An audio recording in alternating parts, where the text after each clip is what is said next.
council meeting of the 25th of June at 7 p.m. In the event of an emergency, the building may be evacuated. You will be required to vacate the building by the side entrance and gather at the designated emergency muster point.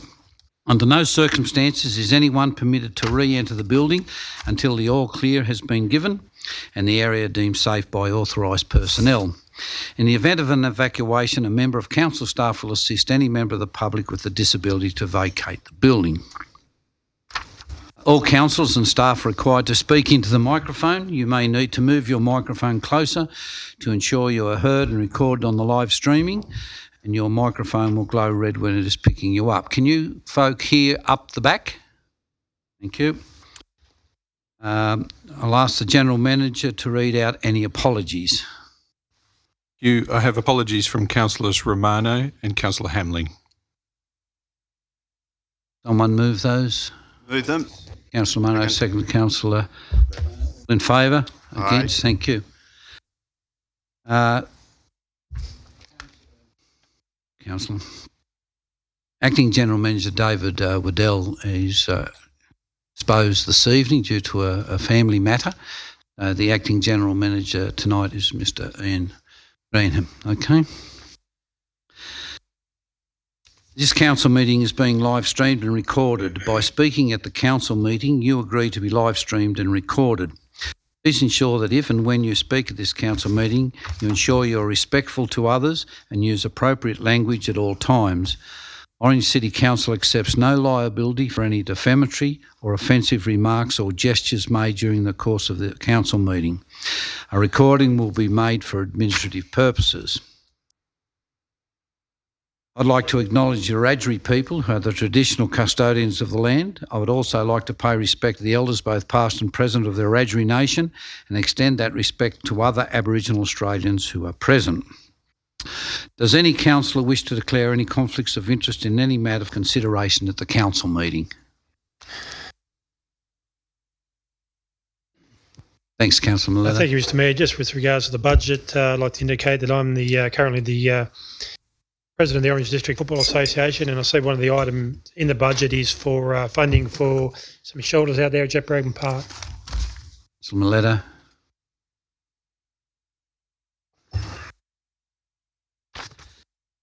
There is a Merrill minute within your papers there. It's the Centroc board meeting, which will shortly be going over to Central New South Wales Joint Organisation. I included that because it's got a pretty good summary of the work that's been done to date, particularly in the area of cost savings in procurement and a number of other areas. If anyone has any specific questions on it, give me a tingle. Not in the next 2 days, but any time after that, and I will go through it for you. Taking questions on that now, Mr Chair? Yes, Councillor Duffy. Yeah, thank you. I'm just a little bit concerned about where you read the JO is going with water. Bit of a, I mean, they seem to be positioning themselves to be an authority on the actual water, whereas councils themselves in the local government areas and water things own these type of things. Councillor Duffy, that couldn't be any further from the truth. In fact, the JO and the groups of councillors are water authorities in themselves, except for Central Tablelands Water, and the position is through the JO that we're trying to fight off state government taking over water like they took over other assets of councils. So the JO or the Centroc's got a very, very strong position in fighting if that happens to occur by stealth or otherwise. Councillor Nugent. Good. Thank you, Mr Mayor. And I just wanted to say thanks for the report. It's great to see the progression of this handover or this transition from Centroc to the joint organisation. I also want to just acknowledge the work that the Centroc joint organisation is doing in relation to the emergency services levy, and it's great to see that the body is advocating that the state government take a fairer position in relation to that. Obviously, that levy is to pay for important work in terms of workers' compensation for firefighters diagnosed with cancer, but the way it's been sort of thrust on council with little warning and little preparation to include it in this year's budget, I think is inappropriate. and it's great to see the JO advocating on that. The other thing I just wanted to note was the $1 million in savings that Orange has experienced through its membership of Centroc and the joint organisation, which I think, overall there's a table there on page 11, which shows that there's $11 million in savings across all of the councils and $1 million in savings for Orange. And I think that's a good news story that we should be probably talking more about. Thank you. So the mover for my motion was Councillor Duffy, and the seconder was Councillor Nugent. All in favour? Happy to do that. Aye, against. Thank you very, very much.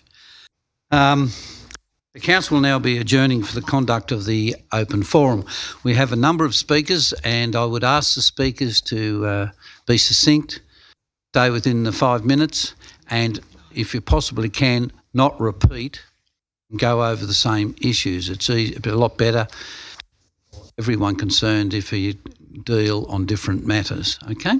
So they're not in any order. As you can see, I'll show my hands. First one is Daniel McGregor from 5 Sale Street, Orange, and it's from the organisation Put Orange First. Thanks, Daniel. Yeah, just over there, thanks. My name is Daniel McGregor, and I'm here representing a group called Put Orange First. Broadly speaking, we want to champion the value of local business in our community, encourage consumer spending in the local economy, and raise the profile of people who work in local businesses and the families they support. Encourage a strong Orange for all. In response to the Council's proposed budget, we submitted a proposal with a number of ideas and suggestions. Council's response was that no further action was required. We find this alarming. The submission was put forward on the back of a small business ideas forum attended by almost 50 people earlier this month. I'd like to thank those councillors who attended the forum. At the forum, there was deep concerns about recession in the retail sector and how council and all other organisations need to work together urgently to prevent the death of retail in the CBD. Interestingly, the council's own media release last week painted a picture of strong growth in dining and entertainment, retail growth slowing to only 0.3% in March. While council points to a strong tourism sector, which we fully support, it feels as though there is not enough of council's attention focused on the local dollar and the experience of locals in their own CBD. We appreciate that council has plans to rejuvenate the CBD. However, without retailers to fill it, it will continue to be a place with many empty shopfronts and new businesses priced out of being able to start businesses in the CBD. Given the CBD is the beating heart of any city, we would encourage council to take on board some of the suggestions put forward in Put Orange First's submission, and we would welcome the opportunity to engage with council in further discussion. We would like to encourage council to arrange a meeting with Put Orange First, Orange 360, the Business Chamber, and other key stakeholders to work together to more directly connect visitors, tourists, and locals with our retail sector so our CBD can continue to thrive. Thank you. Thank you very much. Our second speaker is Cyril Smith, 5 Gilroy Place, and it's Orange and Region Water Security Alliance. Thank you, Mr. Smith.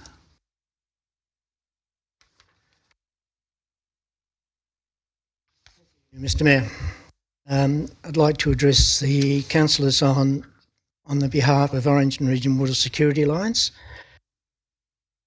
The Alliance is aware of the potential water security of Orange and as such supports Council's investments in the Macquarie Pipeline, stormwater harvesting, the Carcoar and Yeovil pipelines, use of bores and the encouragement of installing rainwater tanks by the rebate scheme to bring security to our water supply. The Alliance supports the conclusion by Council's technical services staff that the protection of our drinking water supply is paramount when they assess the road closure at Spring Creek Reservoir. For this reason, the Alliance would not support further recreational use of Spring Creek Reservoir, as it may soon be supplying water for the potable water for Orange. The Alliance acknowledges the lack of inflows to Orange water storage dams and the decreasing storage levels being approximately 35%. The Alliance supports the adjustment of the trigger for Level 5 water restrictions to the 30% storage capacity because our water security has been substantially increased with the use of the additional water sources. To emphasise this point, it must be remembered that last year, a very dry year, these additional water sources produced approximately 1,150 megalitres of water for Orange. This is roughly equivalent to the amount of water consumed. That means sort of the extraction minus the amount that could be returned to the catchment in the Orange for the year. I think it is a good idea to mention that residents' current water consumption is below that for beginning Level 5. So reward them by starting Level 5, by not starting Level 5 for now, and continually monitor the necessity into the future. The Alliance would ask councillors to take these points into consideration during their deliberations on these matters. I'd like to table this short submission for council records and consideration. Thank you. Thanks, Mr Smith.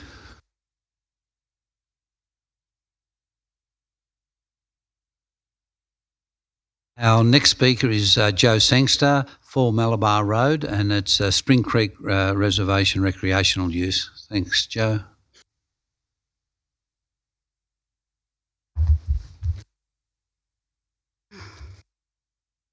Councillors, well,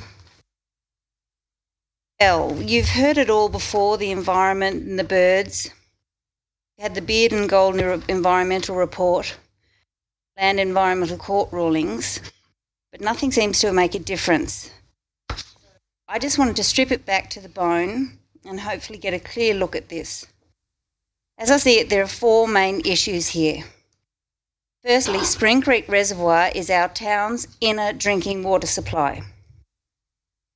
Quote from the 2007 Plan of Management, introducing recreational activities onto Spring Creek Dam will have public health implications for the Orange drinking water supply.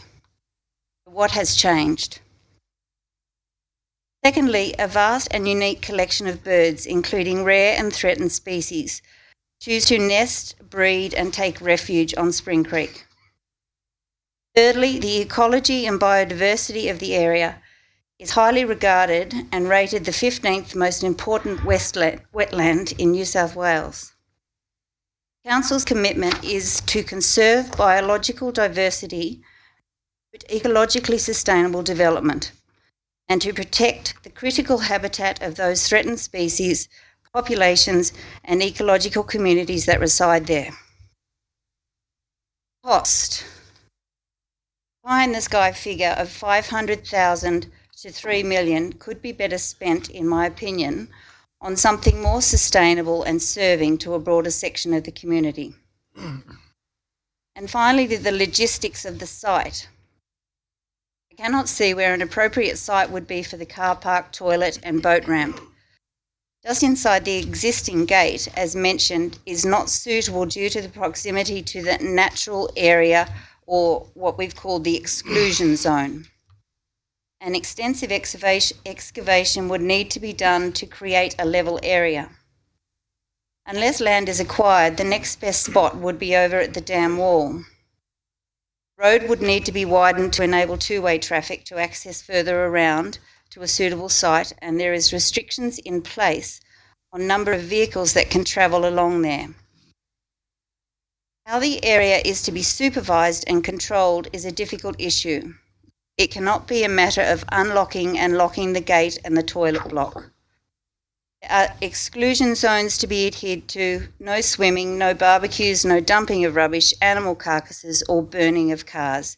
Just a few of the issues I see happening if the area is opened up. I implore you to consider your vote carefully. Choosing recreational boating on this fragile and important environment does not add up. Why degrade any of the assets already in place? Instead, why not embrace the uniqueness of the area rather than risk spoiling it? Many thanks.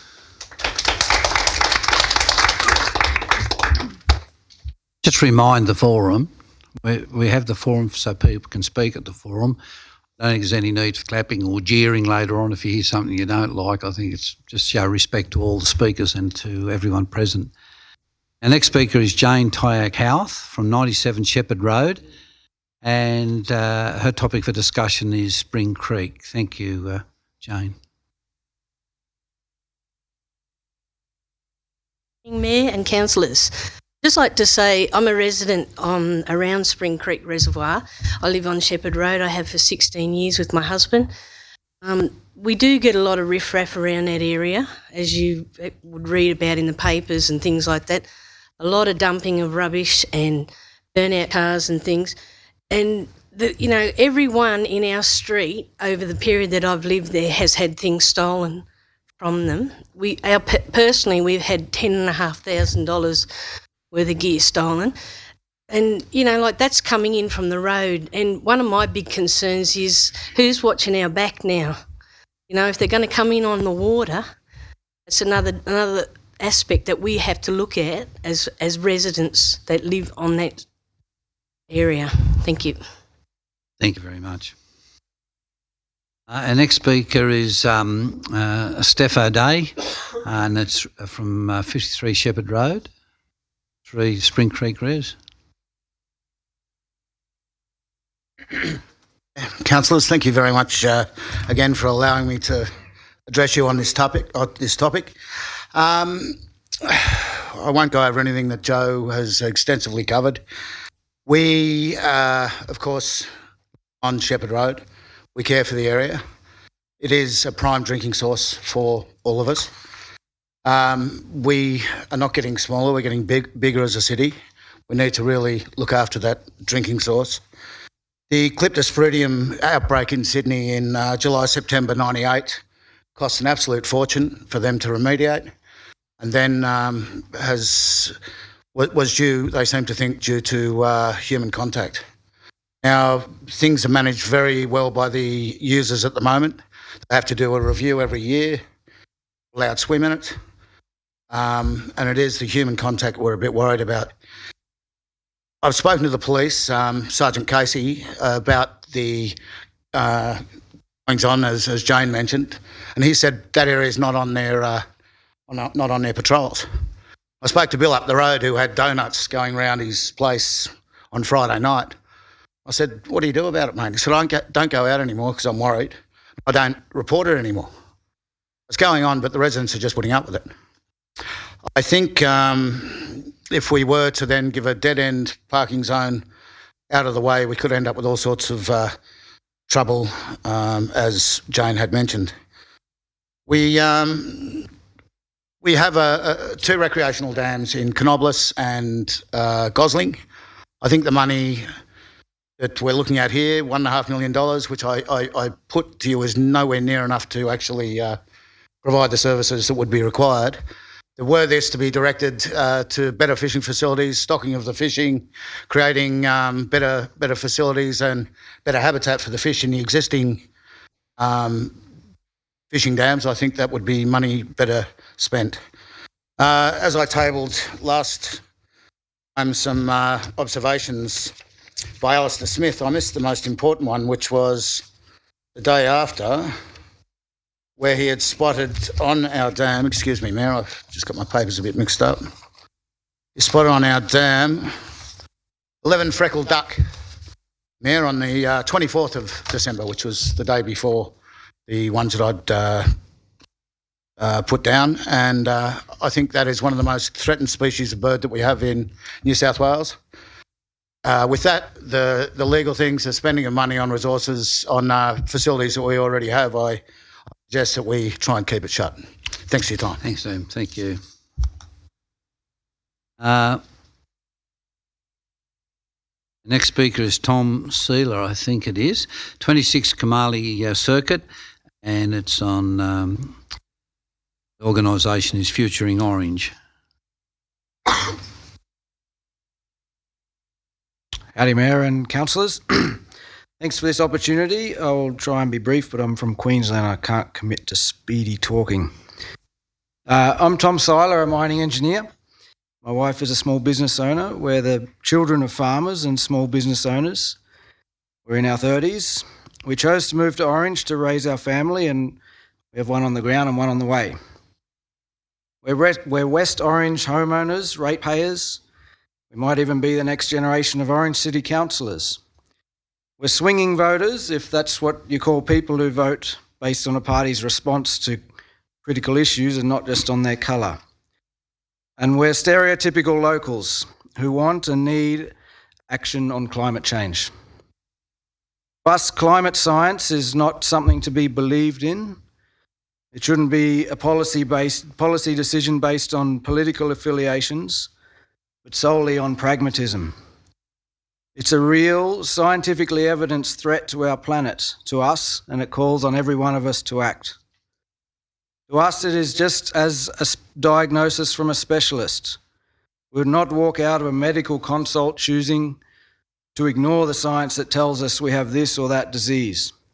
We would accept the wisdom, the evidence, and we would want to know a plan for fixing it. Climate change is just like that. We don't have the luxury of choosing to believe or of choosing to ignore it and not to act. We have too little time for that. And unlike our parents and grandparents, we don't have the luxury of regarding the world's resources as infinite. We have to make tough trade-offs. My wife and I accept that, and more of our peers do too. We wish our elected representatives did as well, particularly at a federal level. We don't need decision makers to believe in climate change. They don't have to care about rising sea levels or ecological decay or extinctions.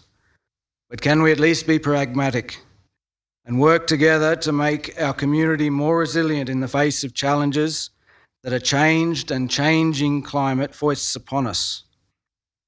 Threats like the potential for future water scarcity that may make cities like Dubbo and Bathurst more attractive to people. Threats like the rising energy costs that might mean people have less in their budget to travel to Orange as tourists. Threats like the rising cost of food production that makes our restaurateurs either absorb it and eat into their margins, or pass it on to consumers, pricing out even more patrons. Action on climate change, as symbolic as this declaration is not a warm, fuzzy feeling with no substance. It is a pragmatic, responsible, prudent and expected course of action. The declaration puts our city in the same league on this as Sydney, just declared a climate emergency with a unanimous council vote. The same league as 10 other New South Wales council areas and more than 630 cities worldwide. A declaration positions Orange to capitalise on the multi-sectoral investments in climate change, which are occurring all around the country right now. Where private sector entrepreneurs, frustrated with the lack of government action on this, have decided to do it themselves. A declaration positions Orange to be an aspiration to others, to other councils, but critically to prospective tree changers or young families sick of the big smoke who are looking for a place to call home that echoes their values. A declaration positions us not as a struggling regional economy crippled by drought, as so many regional centres are portrayed, but as a future-focused, forward-thinking collection of problem solvers, a place where people want to be. To not declare the emergency for what it is would make Orange a pariah. Please position Orange on the right side of this debate through sheer pragmatism and sound, future-focused policy. Thank you. You.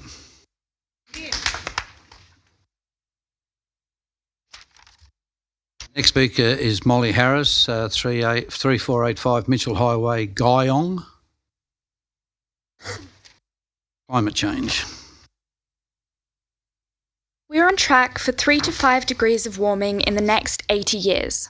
At 3 degrees of warming, drought length increases by an average 10 months and fires are expected to burn approximately 90% more area than previously.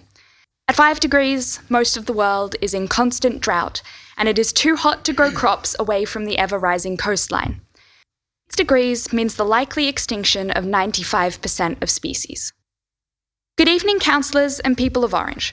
My name is Molly Harris, and I have spent my 17 years of life in a family of farmers who spent their lives relying on the land.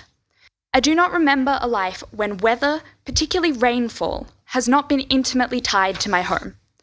I don't remember experiencing the weather, from drought to snow, without my father having a striking comment about the increase of droughts or the absence of snow, made through simple observation of the area during his 60 years of life here. And from the observations of my father to the UN report on climate change, it has been a startling realization to come to that before I'm even 30, the climate will have warmed by at least 2 degrees.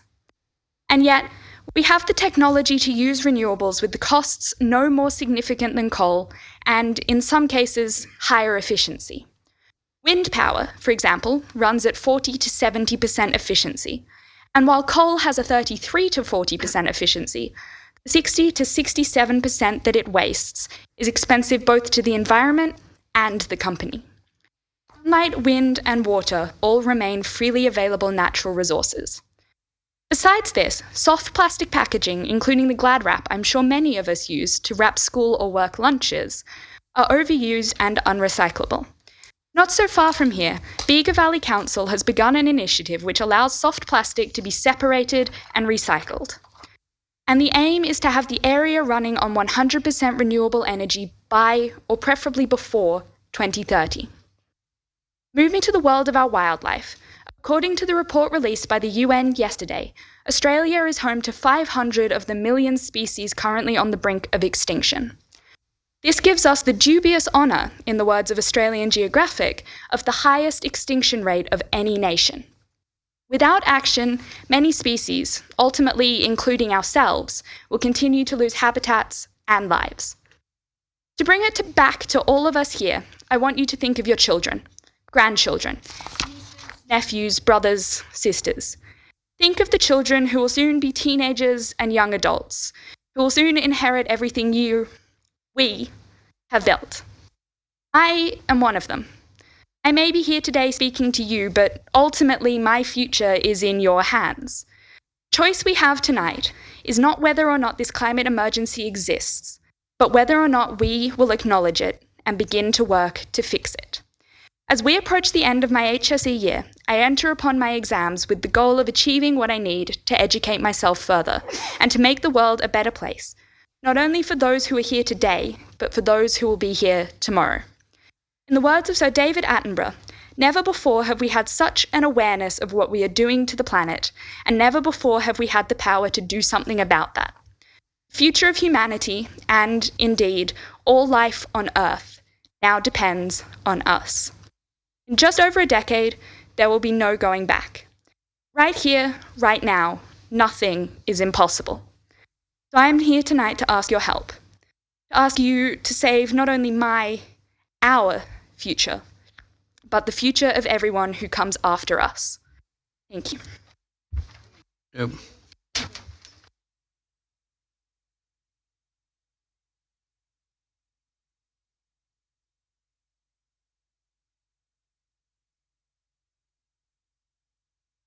Kerry Cochrane, High Street, Orange, Australian Institute of Ecological Agriculture, Climate Change. Mr Mayor, councillors,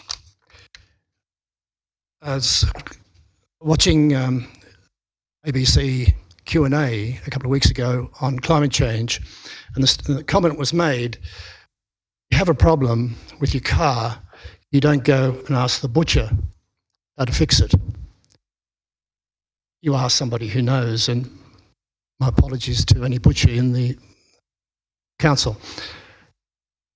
And so this is a story about getting reliable advice from people who know what they're talking about. And this story comes from a couple of people. One is Penny Sackett, who's the former Chief Scientist of Australia and an Honorary Professor of Climate Change Institute, as well as Will Steffen, Emeritus Professor at the ANU and Councillor at the Climate Council. And they wrote a very interesting article in the Sydney Morning Herald a few weeks back. And it was revealing, in a sense. They calculated how much space there is up there in which carbon can be held.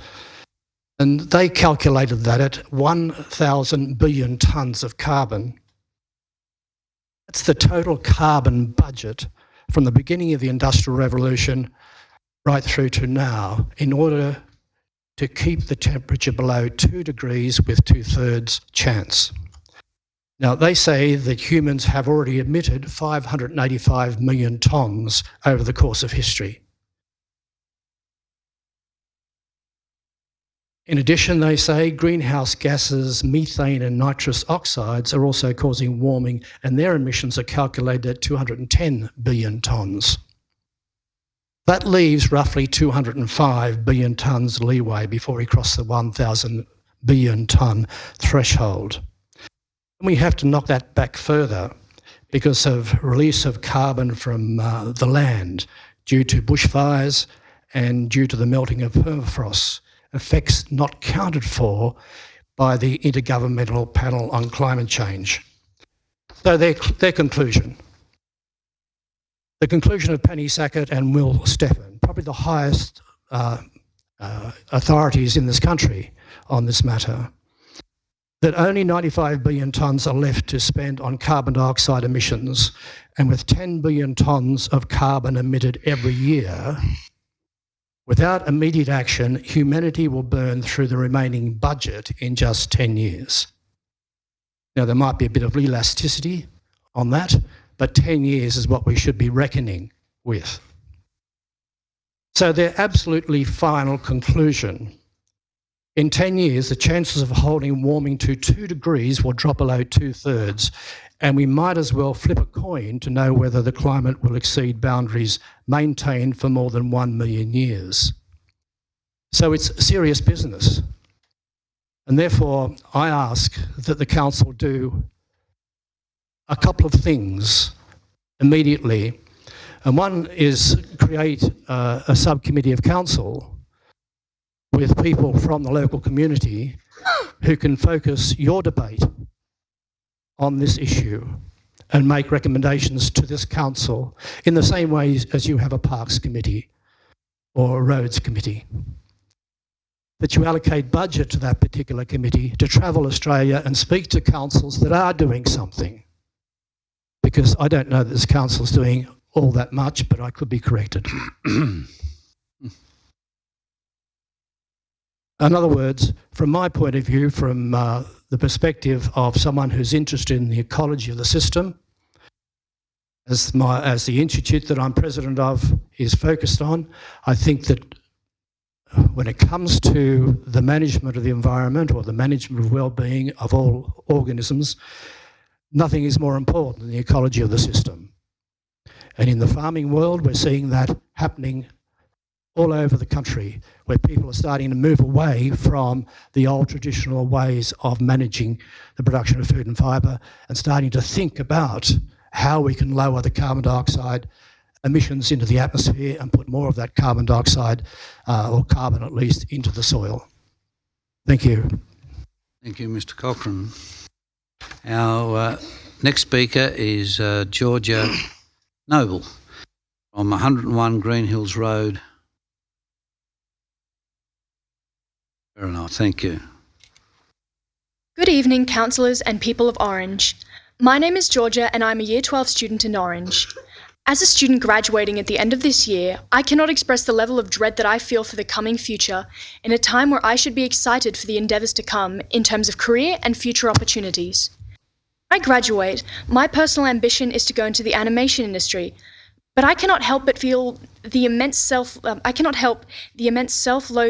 that I feel in response to a perceived selfishness in prioritising my personal ambitions over the needs of a dying world. I feel as though my choice in career will not significantly benefit the world in such a dire situation. It has been predicted that in 11 years, we will reach a point of irreparability which will leave our world's climate in a state of complete disrepair and decay. This is the outcome which will be achieved if we refuse to take action. This does not only mean that our current futures will be destroyed, but those of future generations also will be, if there is ever a chance for them to exist. As embarrassed as I am to admit this publicly, these thoughts have often kept me awake late into the night due to the helplessness I feel in making change in a world where stagnance appears to continually triumph over positive change. I am also continually disappointed by the fact that we have yet to begin to convert to more renewable sources of energy when we already have access to affordable sources of alternate energy which would benefit our climate rather than damage it. Through the process of integrating renewable energy, jobs that are currently being lost to a declining mining industry could be transferred to a more environmentally beneficial and thriving career path. My family has lived in the area for years, and my grandparents currently still live on the land here. This is another point where climate affairs in Orange and the world hit close to home, as I realise the effects of climate change will impact those closest to me. It has been proven that the agricultural industries will take some of the most significant hits if we persist in refusing to take the necessary action to prevent this. Now is also a time to take action alongside communities that are leading the world into the future. We would be pushing Australia closer to its place in the first 20 countries to declare climate emergencies in many jurisdictions. By placing ourselves in the international movement towards a more climate-friendly future, we would solidify Orange's small but defining role in securing a brighter future, not just for the current citizens of Australia, but for those who follow. Your actions here today can significantly soothe the growing tensions we feel towards the intimidating future. You can be the core of saving our future by providing a strong home base on which our community can build to fight emissions on national and international scales. All I can ask of you tonight is to think of us and our uncertain futures when you make your final decision. Thank you for your time. Thank you. Kate Hock, Futuring Orange. Thank you and good evening, Mayor and Councillors. I've been sitting there cutting out a lot of my speech because a lot of the great speakers beforehand have covered a lot of this. And it's great to hear from our young people here tonight. And I'd like to just say that's not going to go away. At Futuring Orange, we're in dialogue with a lot of young people and a lot of schools in the area. And I know that this is a growing momentum amongst young people who are obviously our future voters and future ratepayers. So we really need to listen to them. So I'm just going to really concentrate now on talking about why I think it would be useful for Orange City Council to declare a climate emergency. And secondly, just a parent's perspective on this. But just while I was talking about young people, really to declare a climate emergency would show our young people that the grown-ups are listening and the grown-ups are dealing with the big important stuff. I suppose you might be thinking, you know, we're a small council in Orange, how can we be contributing to such a big movement? Well, I think perhaps the most important outcome of Orange declaring a climate emergency would be helping to form this groundswell that's happening across Australia at a local level that pushes the motivation for action up to the state and federal levels. Because after all, the big actions that we really need to fix this problem, to address climate change, will need to be taken at that national level. However, as we've seen, those big actions just haven't happened there. This new bottom-up approach with the climate declaration movement across the world, which is getting society into emergency mode, that bottom-up approach is working. The governments of the United Kingdom and Ireland recently declared a national climate emergency, and others are planning to follow. And as we saw yesterday, the City of Sydney has come on board as well. I'm going to move ahead to just talking about a parent's perspective. So yeah, I'm speaking to you tonight as a representative of Futuring Orange, a community group largely represented here tonight behind me, that is really concerned about the climate emergency. And after just 2 public meetings, we're already formulating a really exciting list of local projects that can address that. But I'm also speaking to you as a parent. I have 4 children aged 16 to 10. And whenever I'm tempted to think that this all might be a bit hard to deal with, I picture having a conversation with my 10-year-old in a decade's time, which we've heard tonight is the point at which we will then know whether or not we've triggered irreversible accelerated warming that we're then unable to halt. Either way, at that point, in 10 years' time, our young people will clearly be asking us this: What were you doing about this in 2019 when towns, cities, and even countries were getting into emergency mode? What could you have done? And were you in a position with your job or within your community or even with your knowledge where you could have helped people to understand and then brought about the changes that were needed as soon as possible? I remember at 20 years of age, I was busy thinking about the exciting life that lay ahead of me. Study, travel, jobs, finally having my own money. The last thing I want to have to say to my child in 10 years when he turns 20 is, I'm sorry, darling, but you just won't have the safe and secure future that I did. What I would rather be saying to my son in 10 years' time is, look, things looked a bit scary back in 2019, but our community got itself into emergency mode, influenced other communities around Australia to do so, and was part of a groundswell that produced the rapid changes we needed to avoid the worst effects of climate change. And in doing so, our community became even more vibrant, prosperous, healthy and connected. Thank you. Our final speaker is Christian Prusiak from 18 William Street, Orange, and it's climate emergency. Thank you very, very much. That concludes the open forum. Council meeting will now resume. First of all, we have 3.1, which is confirmation of the minutes of the ordinary meeting of Orange City Council held on the 4th of June. Moved Councillor Privatera, seconded Councillor Munro. All in favour? Aye. Against, thank you. 4.1, notices of motion, notices of rescission. First of all, 4.1, recreational use of Spring Creek and Suma Park dams. Thanks, Councillor. Thank you, Mr Mayor. I rise to move the rescission motion. Second. Seconded Councillor Taylor. Mr Mayor, at our last meeting, I'll just go back a little bit for Councillor Turner's benefit because he was away cruising the planet. We had a motion come to Council to look at using Spring Creek and Suma Park dams for recreational purposes. On that particular night, the motion was successful, and I spoke to several councillors after that meeting, and we decided to put forward a rescission based on the fact that we would like the opportunity to revisit this particular motion. A lot of the wonderful speakers here tonight that were speaking in regards to the welfare of the importance of potable water and the security of that potable water for the community was well said, and they've covered all the points. And what I'd like to reiterate is that I love fishing, I love water sports, but this particular facility was not built for those purposes. It was built for the purposes of securing Orange's water supply for potable purposes. And there's too much risk at stake from a pollutant accidentally happening, or from a human source, or from a boating source, that at this present time would be devastating to this community, because we're going to debate another debate shortly about water restrictions, because currently in the worst and longest droughts that we've ever been in. So I ask my colleagues here tonight to support the rescission motion and reverse the decision to allow recreational use of Spring Creek Dam. Thank you. Councillor Mileto. Thank you, Mr Mayor. Mayor, if the rescission motion is not successful, I'd like to foreshadow an amendment to the motion, that being that Council seek legal opinion on this matter.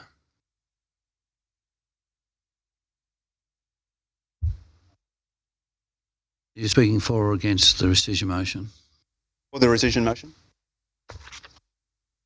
I'm speaking for the rescission motion, and just like to echo some of the comments that Councillor Whitten has already made, and also the great comments that have been made by members of the community who have spoken to us tonight. So I'm not planning to sort of go over things. One thing we did, and again for Councillor Turner's benefit, one thing we did miss tonight was the Orangefield Naturalists perspective.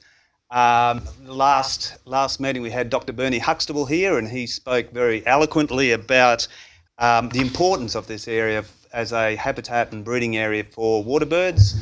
More than 100 100 bird species have been monitored and measured out there, including a number of threatened species. And we heard from Steph O'Day about the freckled duck, the threatened freckled duck it makes that area its home. So, and that's not just casual observation. We're talking about collection of data over 15 years or more as part of the Orangefield Naturalists measuring and monitoring that site and the impact of the Kinross rowing that was approved in a development application about 15 years ago. So that's one perspective that was not completely lacking tonight, but it's important to note it. The water security issue, I also feel, is very important. We had Don Harvey here who was previously with Richmond Water, who spoke about water security and the importance of not taking any risks with a key part of our water storage area. And I mean, yes, there is risk management, and we can engage in risk management, but you can never completely remove the risks when you open up an area like that to the general public to use at any time.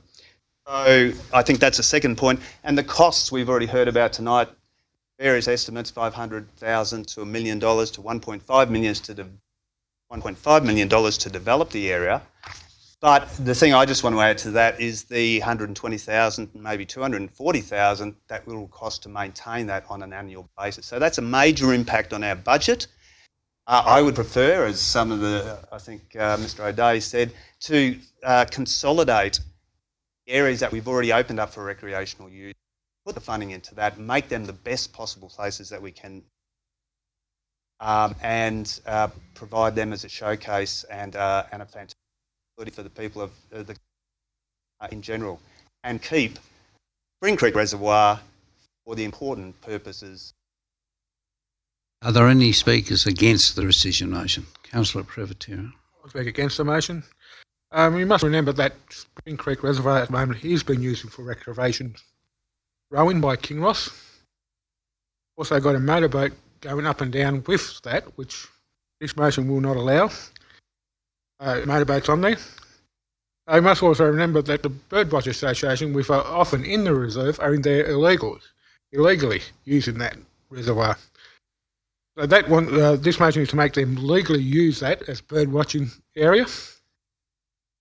So you must remember that Creek Reservoir is a secondary water supply for Orange. It's not a primary water supply for Orange.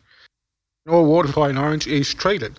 And it doesn't matter how we try or what we do, we're never going to remove total risk of any of our water supplies. Because they all open to the atmosphere and all can be walked on quite easily. Access is quite easily obtained. So we're not, as far as crime goes, increased use will show more people around. More people means less crime. Because there's more people keeping an eye on each other. So yeah, that's why I'm speaking for it. Thank you very much. Thanks, Councillor Privatera. Any speakers for or against the rescission? Take speaker for. Only briefly, Mr. Mayor. Look, we've mentioned most of the issues. I mean, the environmental issues, but also the security of Orange's water supply. We'll be debating shortly reduction of level 5 or putting back the trigger points as far as level 5 is concerned. As you, Mr. Mayor, I think opposed use of Spring Creek Reservoir back 15 years ago. Opposed it, and I was still opposed to it for the very same reasons. Crucial that we retain that supply, whether it be a primary or secondary, whatever. It's still a crucial part of our water supply, and it's a crucial part of our environment in this. I think that people have pointed out that there's a problem as far as people using those recreational facilities, as far as social problems are concerned. I just don't think it's worth it. And the bottom line is that we do then jeopardise our security of our water supply. Got Gosling Creek, we've put Gosling Creek in place as far as recreational use. Increasing the recreational use of Gosling Creek, Council have invested a lot of money out at Gosling Creek for that purpose. We've got Lake Canobolas in place. Lake Canobolas is there purely and simply for recreation. So I really don't see the need for it. there's no imperative for it. As I say, I opposed it 15 years ago and I still oppose it. Councillor Turner. Thanks, Mr Mayor. Speaking against the rescission motion, it's good to be back. We've been through all this before. We've been through it when we first proposed for Kinross, allow rowing on it, and we went through the same arguments then. All the wildlife were going to be endangered, the water was going to be polluted, etc., etc. Surprise, surprise, Kinross have been there for how many years? And Orange is still thriving, Spring Creek is still a great recreation area, and the world still goes on. We talk about, a lot of the speakers tonight talked about antisocial behaviour. We've got unfortunately antisocial behaviour everywhere. We've got antisocial behaviour in Summer Street and out at Lake Canobolas, Kinross Forest, wherever you go in Orange there's some antisocial behaviour, and whilst that is unfortunate, we must limit it as much as possible, but that shouldn't stop us from allowing some recreational facilities at Spring Creek just because there's some antisocial behaviour. We closed down Lake Canobolas when there's some antisocial behaviour. No, we can't. There's got to be better arguments than that. A lot of the argument has been based around water quality, and I'm very envious and proudly promote that Orange has the best water in Australia. I think we want to come second this year, but it's still absolutely beautiful water. Why people buy bottled water, I don't know. You've got Wyangala Dam where for many years our family skied down there with hundreds of others. Water supply for Cowra and beyond. You've got Chifley Dam down at Bathurst where they allow speedboats and water skiing, the whole works. It's Bathurst water supply, Bathurst primary water supply. They've got pretty good water. We've got our storm water harvesting, which we're very proud to say that we're one of the first cities in Australia to have storm water harvesting. We're drinking that water after it's been appropriately treated and put into Suma Park Dam. We've got cars, human beings, we've got birds on the roofs of the houses where the water runs off into the stormwater harvesting, and eventually we drink it, as do hundreds and thousands probably of cities all over the world that have stormwater harvesting, recycled water, etc., etc. We've got the means today to make sure that that water is safe. We've got all the rural areas around Spring Creek. We've got all the rural areas with cattle and sheep around Suma Park, Gosling Creek. We've got our main catchment for Suma Park and Spring Creek is all rural areas with roads and houses and cattle and sheep and goats and rabbits and whatever. Water is still pretty good because we have ways of treating it, filtered as it goes through the grass and the trees or whatever. So I can't see why we are so excited about letting some recreation facilities onto Spring Creek. Anyone would think we're going to have 10,000 people a week out there. Have a look how many people out at Lake Canobolas. Some of those will transfer to Spring Creek if this goes ahead, as some people are now going to Gosling Creek, the wonderful facilities around that. The city is growing. We need more recreational facilities and ensure that the water is absolutely spot on as far as the quality is concerned. As I said, if we can make our stormwater harvesting with all the cars we have in Orange and Summer Street and all the houses, if we finally drink that, surely we can still drink the water that comes out of Spring Creek with a little bit of antisocial behaviour. I'm sure the birds will survive. Must remember, we built Spring Creek. It wasn't a natural dam. We built Spring Creek and the birds came. Birds are not going to go away. We can protect them. We can have exclusion zones. If we stopped everything because of potential threats to something, we'd have nothing. So I'm not going to support this rescission motion because I believe that we as a responsible council, responsible citizens, we can manage Spring Creek with some limited recreational uses. Councillor Turner, do I have another speaker for the rescission motion? Thank you, Mr Mayor. I'll keep it brief. I actually think that Councillor Privatera, although I do say I'm speaking for the rescission motion, he does raise a good point, and that's that this motion doesn't include that bird watching be permitted. We heard last week that the opportunities for Orange to differentiate itself as a place where not only do we look after our local wildlife, but our residents can actually see it in its natural habitat. I would suggest that we do need to maintain a point of difference from Dubbo, from Bathurst and from their water supplies and the use that they have of their water supplies. Some people may be aware, but both Bathurst and Dubbo are on rivers. Orange isn't. And in terms of looking at our water security, I think we're a little bit different and we need to be perhaps more conservative. I agree with Councillor Turner. We can't, stop progress because we're afraid of everything. But in this case, on a balanced judgment, particularly considering the risk to our water supply, I support the rescission motion. But I think it is something interesting for us to consider in terms of how we do utilise our limited site for water, for recreation for humans, for the natural environment, for sport and recreational training, which interestingly, yes, Kinross does continue to do, although the rest of us are not allowed. And even when I was a staff member at Kinross, I was not permitted to engage in the rowing activities. It's disappointing, but at the same time, as formerly mentioned, we have a large number of sites near Orange that people can go and engage in their electric boating, their fishing, and that does include places like Wyangla, Chifley Dam, Burrendong Dam, assuming, of course, we will have enough water in those places that they can actually be used. So I don't think we need to copy everyone else and try and replicate yet another recreational space for people in their kayaks to get out and use them. I think perhaps on this case, we need to be a little bit more conservative, both for the sake of our environment, but also for the human consumption of a safe water supply into the future. Councillor McRae, any other speakers against the rescission motion? There's not. Thank you, Mr Mayor, and thank you everyone for their wonderful debate tonight. Councillor Turner makes some very, very good points that Orange does have some of the highest quality drinking water and won awards for it. And that's because of our ability to be having debates like this and in the way that we protect our water supplies. And certainly one of our great achievements for Orange was to be one of the first Southern Hemisphere to do stormwater harvesting.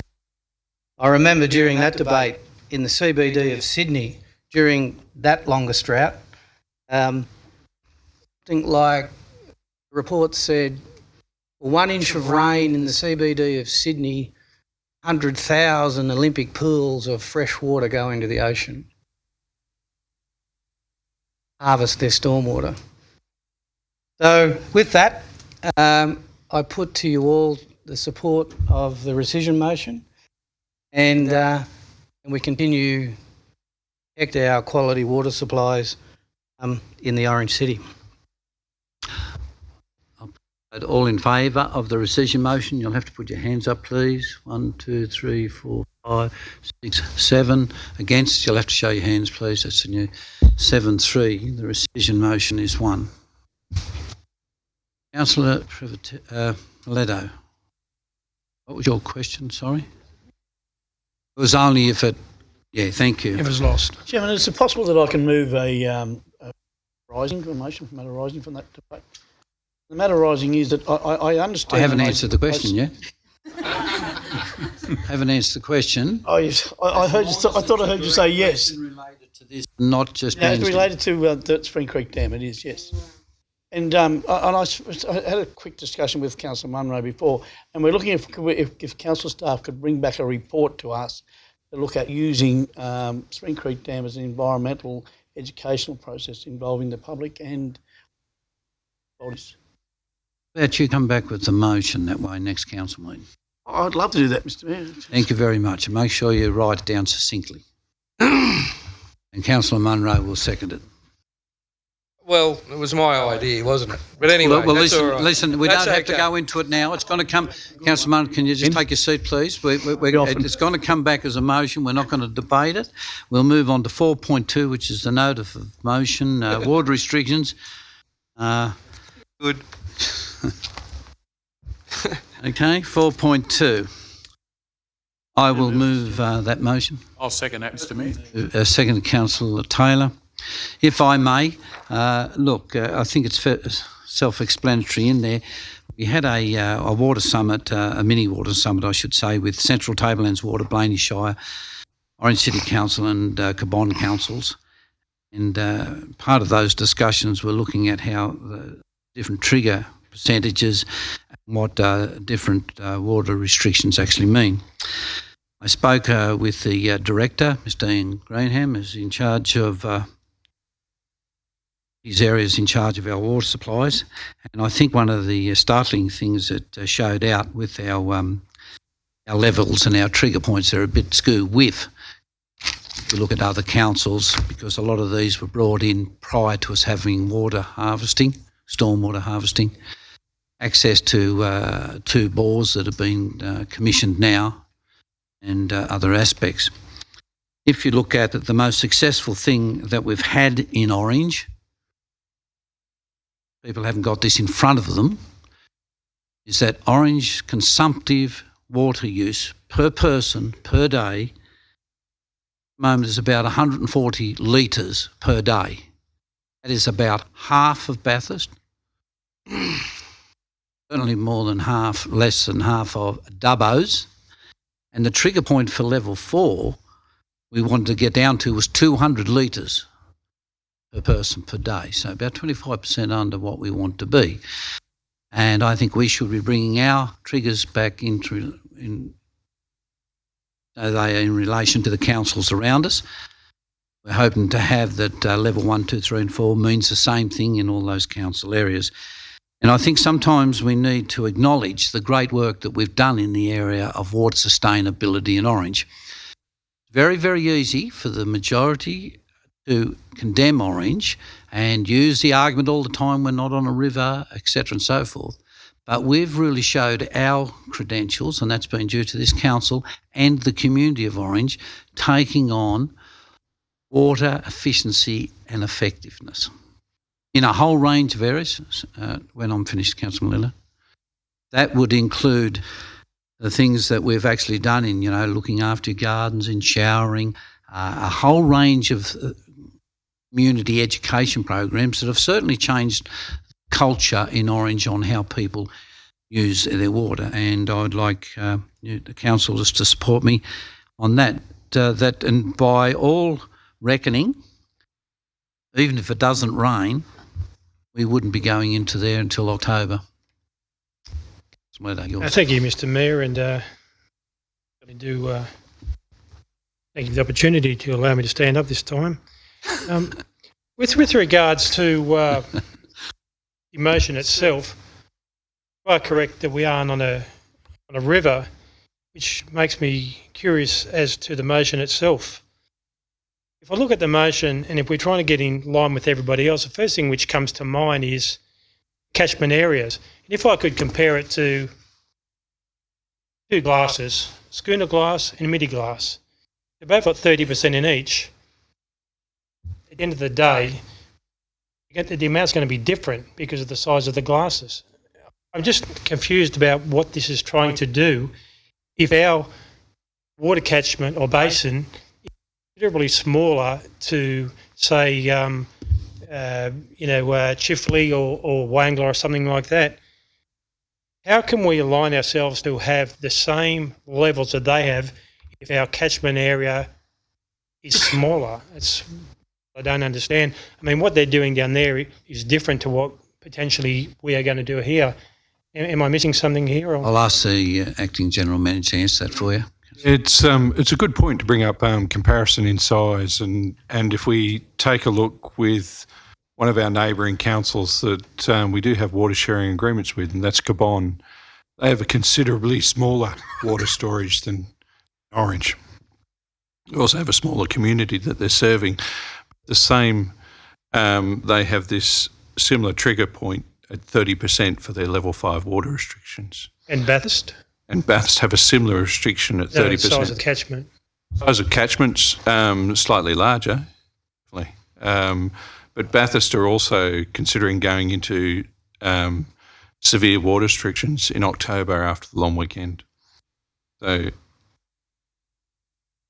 that's already in place. The size of the glass doesn't matter. Not really. Thank you. It's more about how much is being used as well. So the demand management has a huge effect on how much longer your water can last. Thank you, Mr. Mayor. Look, thoroughly support this motion. I think it's common sense. It's a common sense approach to it.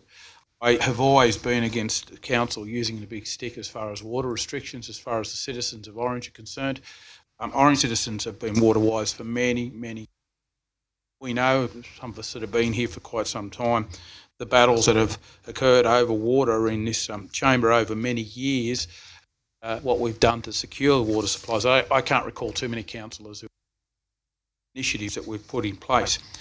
Mr. Mayor, you often hear people, even today, criticise the fact that we've got the Macquarie pipeline. They say, what's the logic of having a pipeline in the Macquarie River and the Macquarie River catchment's dry and you can't pull the water? Well, the Macquarie pipeline was put in place to actually top up Orange's water supply. It gives us a mechanism to top that water supply in times of flow.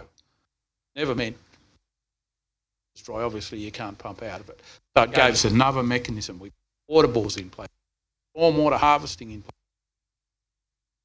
I mean, we national awards for stormwater harvesting. We have effectively done everything we can to secure Orange's water supply. And the figures speak for themselves. I mean, we aimed on level 4, 200 litres per person. We're down to towards 145. The people of Orange don't need to be educated as far as water. This is giving them a break. It's like when we introduced the level 3. Level 3, there was a lot of people who came to me, and older people particularly, who were concerned they just couldn't lug buckets around. So what happened? We put it back to council. Council agreed for nozzles and trigger hoses and so forth to be used. Common sense, you can target it at the plants. People of Orange don't need to be educated in that, and people of Orange don't need to be beaten around the head about water restrictions and wise water use. Probably is argument for other communities, more education. This is one that we don't need. And this council has been, and previous councils have been very proactive as far as one thing I don't think, a lot of things over the years I've probably had criticisms of council over, but there's one thing that we cannot do, and that is water security. We have secured our water supply, and we'll endeavour to do that into the future if any way we can. But we're in an unprecedented drought. I can remember when the last one broke and I was out at Isley Road and seeing the water gushing into Suma Park, and the road was blocked there, and little did I believe that we'd ever be 4 short years later back in the same position, but we are.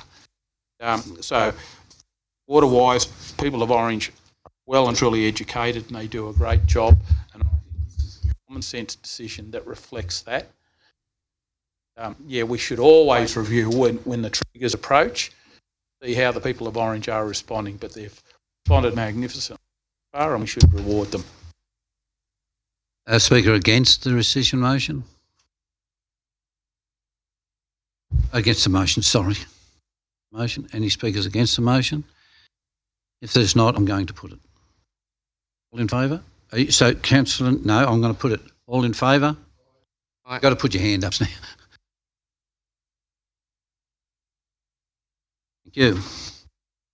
4.3 is notice of motion climate urgency. I'd like to move the motion, Mr. Mayor. Thanks, Councillor Newton. Seconder was Privatera. Thank you. So the motion's in 4 parts, and the first part, 2 parts, ask Council to note the recent IPCC special report and the IPBES reports, of which there's brief summaries in the backgrounder. Third part asks Council to note the already substantial impact of climate change on local livability, resilience, agriculture and biodiversity, and the potential for future impacts. And the fourth part is where we get to sort of the meaty bit, which is where Council is being asked, or I'm asking Council, to join with other local and national governments worldwide in recognising a state of climate emergency, and commits to continued efforts through our sustainability and resilience programs to assist in efforts against global climate change. So that's the motion.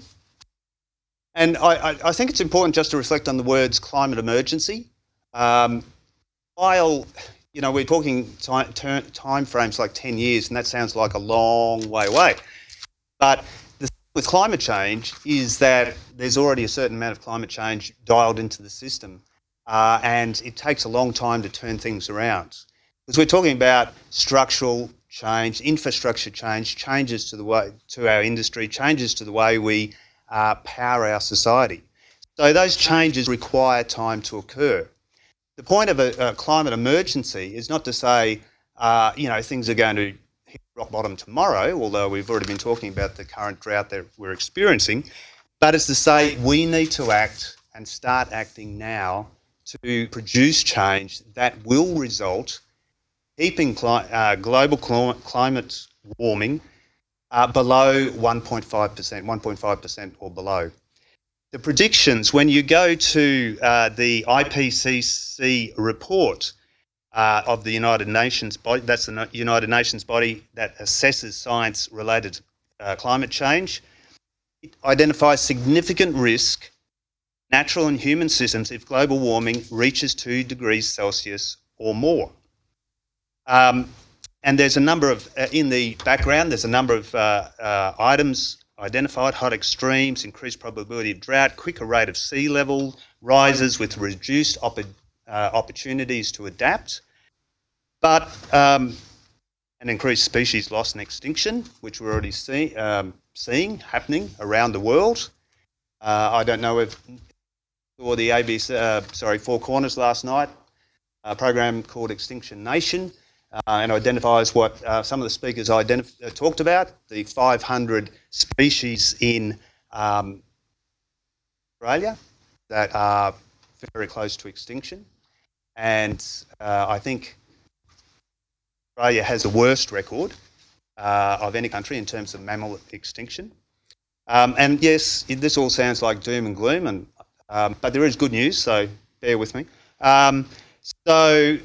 A minute. Right, that went fast. Okay, but importantly, increased risks to marine biodiversity, fisheries and ecosystems and their functions and services to humans. So it's not just the environment we're talking about, because we live in the environment. Humans have to rely on the environment, of course, and the other species that we share this planet with. So if they go extinct, if they disappear, our lifestyle, our livelihood is significantly impacted.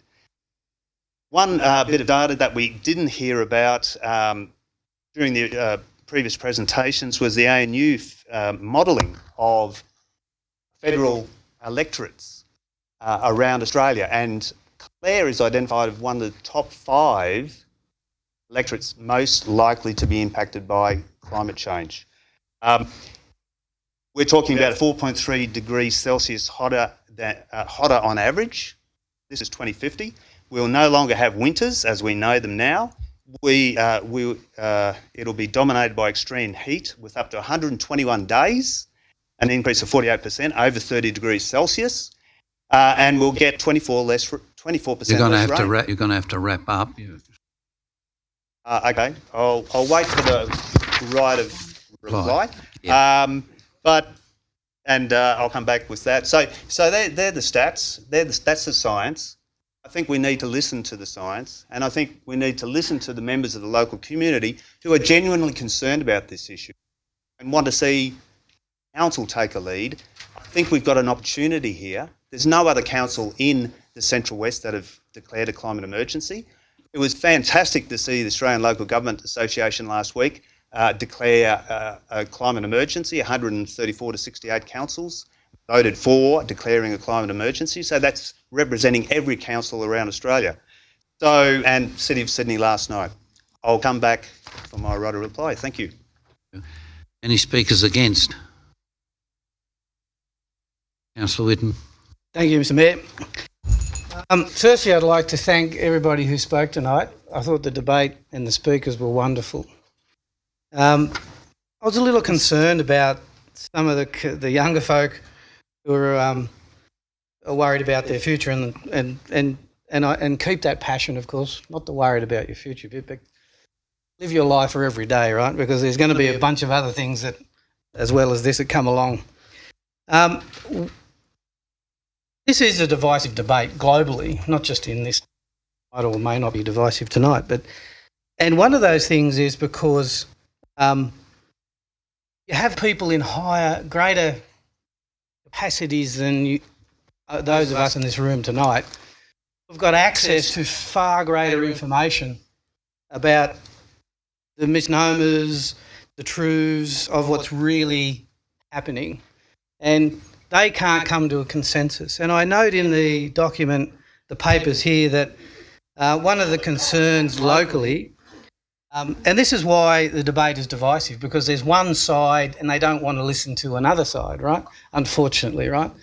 But a true debate is where you listen to both sides of the discussion and then come together, right? And that's why they can't come together, right? And it says here, locally, Future Orange is brought together because basically they're worried about the focus shifting from federal and state governments. And we just had a federal election where the opposition, I'm a member of, went hard on climate change and they got beat. So what that tells me is that the majority of Australians aren't yet convinced that this is a priority, right? And one of the reasons I have in, I suppose, committing Orange to item 4 is the fact that Australia has committed to the Paris Accord. And what I saw from that is a really, in my opinion, was a knee-jerk reaction where we instantly lost manufacturing in this country. Instantly overnight. It moved to other countries, right? We've seen power, energy costs because of the concern about the way we generate power. And I'm not an expert in this field. All I look at is balance. I look at balance. And the balance doesn't seem to be there, right? We're seeing manufacturing, jobs leaving this country quickly because the cost of energy, the cost of power. And we're going to see another debate tonight about who that is affecting. Those things affect the most vulnerable people in the community, right? Those who can't afford to warm themselves, to power their homes, right? And if we commit the city to join an emergency thing, what does that mean? What are the hammers that are going to come down on the different organisations in this community? Are we going to be telling people they can't have wood fires in their home because we're now committed to emergency and climate change? I'm a buff of ancient history and painting and you know, bones, right? And if you look at the Ice Age started receding 10,000 years ago. So that's because the planet was warming. If it wasn't warming, still in an Ice Age. So, you know, I'm no expert in this area. I can't commit. Right, I'm not. I get a vote here. Forum that councillors sat here and had to give you respect and listen. I think it's quite relevant that you do the same. Thank you, Mr. Mayor.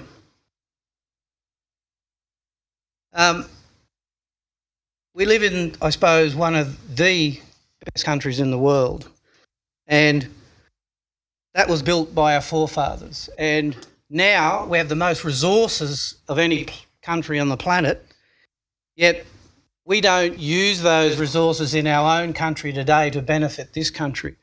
Yet we are willing to sell it to other countries. Look at, in my time as a young fellow, China and India were third world countries. We at school were raising money to send things to India and China.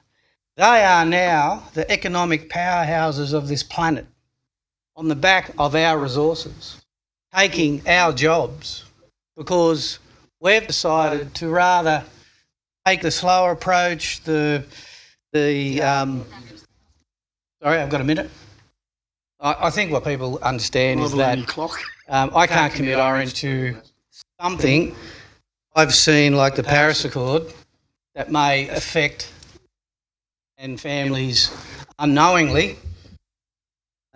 So thank you, Mr. Mayor. Speaker 4, Councillor McRae. Thank you, Mr. Mayor. I think it's interesting always in a council chamber to hear good debate, and I believe that we have had a bit of that tonight. I think this is a divisive issue, but I'm also quite aware that it's likely Councillor Nugent expects to lose. I think that regardless of the cause which we might attribute to the issue of climate change, it's actually not part of this discussion. This is about whether we value the livability of our city and our world. And it's also about our role as leaders, making decisions for the community now and into the future. We have a responsibility to prepare for the future. And in terms of this particular matter, actually, I got some advice from a couple of young people. I rang my 2 nephews. Henry's 11 and Thomas is 13. Had vastly differing views. Henry said, look, yes, climate change is real, but we shouldn't do anything. It'll sort itself out. Don't do anything at all. We should wait till an island goes under and then we'll know that we should take action. Now, I put to him that if it started affecting his home, at which point we should take action. And he said, oh, well, that should happen straight away then. You know, it's going to affect me. He changed his point of view. Thomas is 13 and he said, yes, climate change is real and adults aren't doing enough. Now, I thought forward. Life expectancy for Australian women, for me at the moment, I'm 43, is about 85.6 years, roughly. I'm a bit of a nerd. So I'm actually thinking about what's it going to be like in 2060? Probably still going to be alive then. Not sure how many of the rest of us here will be. But life expectancy, what will the world be like in 41 years' time? So my 2 nephews will be in their 50s, like perhaps many of the decision makers here tonight. I also happen to get an earful from my 40-year-old brother who believes economics will sort it out. Look at the CFCs in the 80s and 90s and look at leaded petrol. The change was made by the market. We don't need to do anything because the economic forces will rule. He says it's unjustified alarm because in 10 years' time we'll be post-fossil fuel in terms of our economy. The market will make it happen. Now, to be honest, I hope he's right. I love the idea that in 10 years' time he sees that this will have all sorted itself out. Me, I'm not so sure. I'm pretty risk averse. So I also reflected on what it means to have an emergency. Emergency isn't a panic. It's not a disaster. It's an emergency. In an emergency, you call people with expertise to provide help. We usually think of an emergency calling the police, the fire, the ambos, or perhaps in a health emergency, even, the doctors and the nurses. The response of leaders in an emergency is to stay calm, is to care for others, is to seek solutions, take action and be responsible for the actions that we take. Whether that's in food security and productivity of our farmlands, whether it's about water or indeed the lifestyle and livability of our cities. Tonight's debate is about leadership. I fully expect that this will be voted down. Number 4 is unlikely to get up. But it's about leadership with us standing up, stepping up and taking the lead. As Molly said tonight, what are we doing to make the world a better place?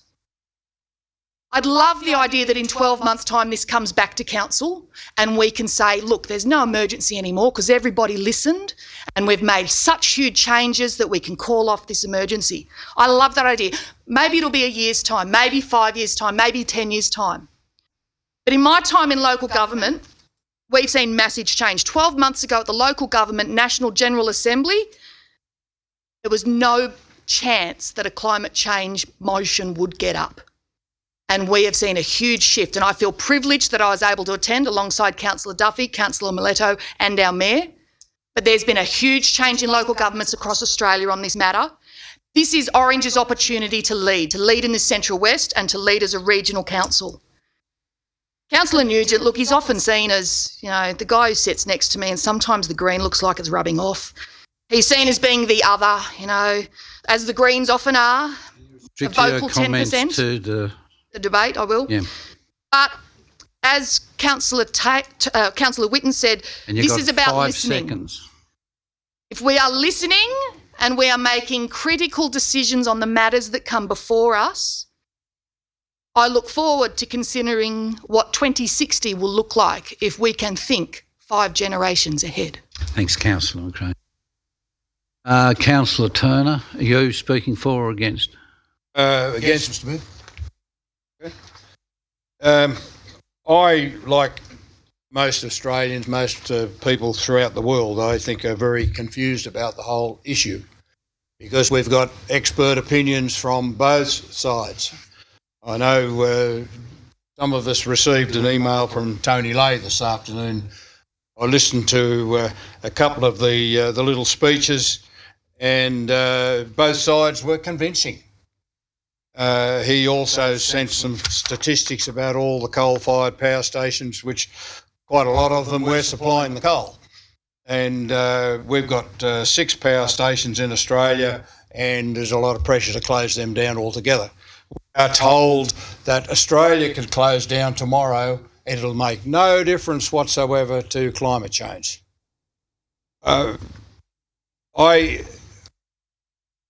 Just in case that we can make a difference, I do all my recycling, paper, cardboard, bottles, etc., and then we hear that half of them have gone to the Philippines and they're on their way back because they're all... So we're all very confused about the whole issue.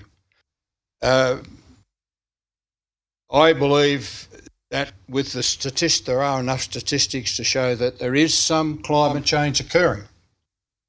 Are we causing it? Or is it something that is going to happen anyway? A lot of you would be aware this time last week I had the good fortune to be on a beautiful ship in a fjord in Alaska. That fjord was gouged out by glaciers, we're told, 2 million years ago. They went through that particular era period and the glaciers all melted. Went through the next ice age and those glaciers now are melting into those fjords that were created by a previous ice age. Now we're told that those glaciers are receding, which they are. But have we caused it? Or is it just something that's happening over many thousands or millions of years? As I said, I do my little bit on recycling just in case we are accelerating the natural climate change that is occurring.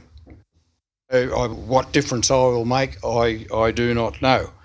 As for some of the items in the resolution, I just can't even understand them. So we got a vote on, note the recent IPBES report warning of the potential for extinction of more than 1 million species worldwide due to climate change and other human-induced drivers of change in nature. Anyone could write that. There's no evidence that it's going to happen. Name the 1 million species that are going to be all of a sudden extinct. There's so many vagaries from both sides. I am confused. I'm sure everyone is confused. I respect the opinions of people that don't believe they are confused, that they know that what is going to happen. But there's just as many people on the other side will debate against it. I'm probably somewhere in the middle. I don't know whether we are causing it, whether we can turn it around or not. We're told that, as I said, Australia can close down. It'll make no difference whatsoever. We're told that we should set an example. But we're not going to set an example to India and China that see such wonderful productivity increases and increases in their standard of living. They are going to continue. China is trying to clean up their act as far as clean coal and things like that. And I believe that until there is actual proof about coal that make our country more competitive, and Councillor Whitten has already mentioned about how industry is moving offshore because we are not competitive because of the price of our electricity and price of gas, that there should be some debate about building new coal-fired power stations, clean coal-fired power stations, closing down the old inefficient ones until we have efficient Councillor alternatives. Turner, you've got 10 seconds to wind up. I won't use it all up. I'll sit down now, Mr. Mayor. Another Keep it in speaker for the reserve. motion? Any other speakers for the motion? Speak against? I believe in our democracy. I believe in our Australian people, and we've just had a vote not long ago. Federal government returned. I believe the federal government have a measured response to climate change. I believe we are fairly insignificant in the world as far as our impact, as far as warming of the earth. And I believe in the aspirations of all Australians in regard to nature and the way we go forward as an inclusive at one nation with nature. Being a farmer myself, and a butcher, a very good butcher that knows how to take motors out of trucks and tractors and the rest of it, and do lots and lots of other things. I think we should listen to the people of Australia, the tradies, the normal people that voted at the last election. And if there's anything the environmental movement can do to promote continuity of nature in Australia, something we should do, and I'd like all your support on, everybody here, is to try and get all state government of all persuasions to invest in our nation, put more water storage in. Dams, new places for these. Gosling Creek, we talk about Gosling Creek this evening, and what a fantastic area it is. It was built by human beings, providing for nature. What we need to do is get our federal and state governments, through the people's will, to build new water reservoirs to be able to provide the future as far as water security, food security, be able to send our nation forward. I don't believe this is the way to do it. I think we do, on the ground as a council, a very good job. All the things that have been said tonight, as far as stormwater harvesting, the way we do our little bit as a part of our massive nation. And councils do provide a fantastic service and an opportunity to provide nature with a place and look after our parks, gardens, animals, and the way we look after our feral animals, even in the water systems, all that sort of thing. So,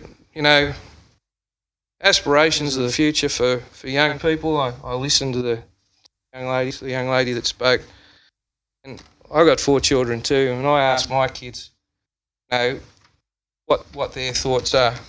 Get a lot drummed into their head at school, a lot of fear, in my opinion. It's up to us. It's up to us to lead. It's up to us. It's up to us to lead the state and federal governments into the best outcome. I believe in our democracy. The people have spoken. As far as I'm concerned, we do have a measured response to climate change. Things are happening. What we can do and what we can control, and still have a good economic future for Australia. No good pulling apart our economics just to have nature. We've got to look after both. Thanks. Look, I'll let you. No, youth before age. Thank you, Mr. Mayor. You're speaking for or against?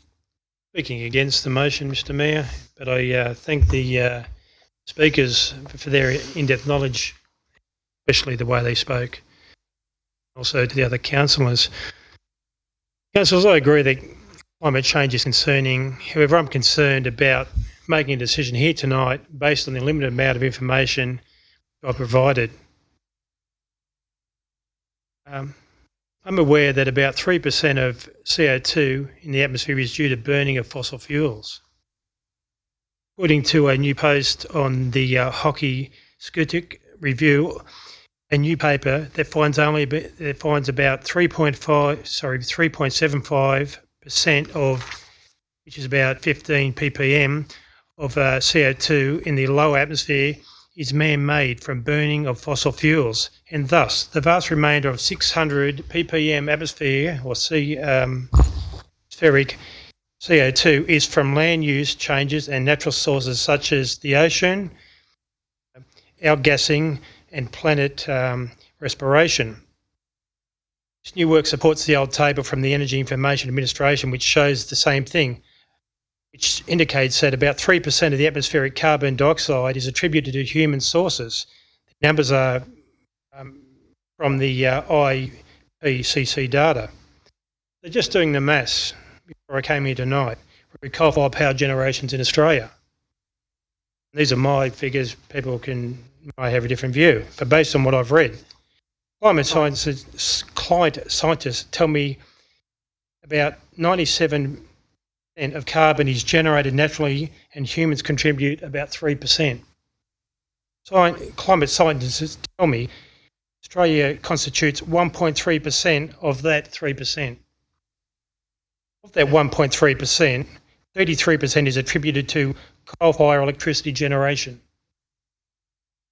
If we totally close down our coal-fired power stations, we'll reduce the yearly world carbon emissions by my figures, 3.3% times 1.3% times 33% equals a figure of 0.0001287%. That doesn't mean Australia still can't have a voice for climate change. But the reality is, according to the data which I've read, that's what we contribute. I've set the figures higher at the higher end of the carbon estimates. Australia estimates include land clearing, methane from sheep, cattle, etc. And the large land mass with small population exaggerates our per capita emissions. Thank you, Mr. Mayor. Thank you. Councillor Duffy. Thank you, Mr. Chairman. I read this report here and I said, oh, well, I'm bugging. Yeah. Gone now. What's your language? And I think about making me will. It's all doom and gloom, the whole thing. Million species gone. My state of emergency is the footpaths. Robertson Park toilets, the roads, there's my state of emergency. This here is a federal government issue. This is a federal government issue. We had our mayor vote and support it at the ALGA and it will be discussed at the New South Wales Local Government Association. We should be concentrating on things what we're elected for. This is obviously a bit of a political move here from the Greens. I mean, I'm not, I don't bring me politics in here. But I can assure you, we should be concentrating on our things. Please.